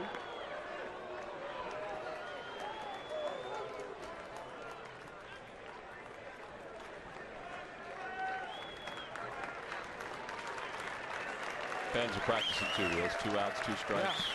The Phillies fans are great at that, especially when you're on the road. You hear that. And a called strike 3. And the Phillies, have won their first spring training game. Their offense explodes for 6 runs in the 6th inning. wipe away a 1-run deficit, and they win it by a final score of 9-3. Hector Luna had one of the big hits. He had a bases clearing double, a 3-run double. So there's 3 games set with the Yankees. 2 here at Bright House, 1 in Tampa, comes to a close. And the Phillies win it today, 9-3. Our W. Mason delivery of the game. We just talked about it. Hector Luna with his bases clearing double. Yeah, get the first pitch he saw and smoked that ball down the left field corner. Tyson Gillies was a runner on first base, and was that ever fun to watch him score? He's the 3rd guy to come around. Look out, boys. Here he comes. There he is. There's Hector Luna, a longtime major league player who broke the game open today with a bases loaded double. Well, put it into perspective a little bit. We saw Gillies almost at home when Luna was just arriving at second. Yeah. He was at first base. So Charlie Manuel's team has its first win. 9-3 the final score this afternoon here at Bright House Field. Pitchers were sound. Joe Blanton, 2 strong innings. I thought he looked great. Scott Ellerton, his first innings as a Phillies pitcher, he pitched 2 scoreless. Austin Hyatt also pitched 2 innings today. He wound up getting the win. We saw Brian Sanchez and then finally David Herndon. From a pitching standpoint, I think that they've all looked pretty good so far. Wheels. Yeah, it looked like one of those games early today where the Phillies are going to say, well, we maybe could have won an exhibition game because we hit a lot of balls hard. True. But they were right at people. And then all of a sudden the Yankees brought some guys in that couldn't throw it over the plate. And they were able to, the Phillies were able to have that big inning. All right, well, Eric Kratz tied this ball game up for the Phils. Got a chance to catch a little bit today, and he's down with Greg Murphy. Murph? Yeah, that's right, guys. A productive day for Mr. Kratz. Knocked in a run, and he got to see a lot of the pitchers. Let's talk offensively first. As you go through this spring, feeling comfortable at the plate? Yeah, I mean, as comfortable as you can be in Game 3. You know, you're trying to track some pitches. You're trying to get your swing where it's at, and hopefully they both mesh together when you get in the game and try to hit a pitch that you get. You know, I know wins and losses in spring training don't mean a whole lot, but you get the first win of the season. That's got to feel good as you head back into the clubhouse, right? Oh, for sure. I mean, winning's the name of the game. Are we going to do everything we can to win out here? You know, changing double switches. I don't know many people who don't like winning, so I don't like losing. I know that. So. You came in about midway through this game and got a chance to see a couple of different arms that are going to be expected to make a difference this season. Talk a little bit about who you saw today and what you saw out of the guys. I got Hyatt at the end. You know, he battled through a few tough pitches that were hit well, and you know he able to get through it. And same with Sanchez. Sanchez did a great job of getting some balls that went through the hole, kind of found some green somehow. That I personally don't think are going to normally find green, but it was a great test for him coming out here, first time out on the hill, and he really stepped up, and he brought his game when it counted with bases loaded, and did the job. And then Herndon finished it up with us for. Well, anytime you can get Herndon to go 2 innings like that this early in the season with his ball moving like that is great. He fell behind a few guys, but with his sinker, he's able to get outs, on the ground at any time. First and second, nobody out, and all of a sudden it's third and 2 outs, and that's what you want out of him. That's exactly what you need. Eric, thanks for stopping by. Good win today, and as you said, everybody likes a win, no matter where it is. Guys, let's send it back upstairs. All right, Murph, thank you. And Eric Kratz, the tying single that helped the Phils with this victory. They win it 9-3 over the New York Yankees. Everybody starting to head to the gates. We'll head to a break and be back after this.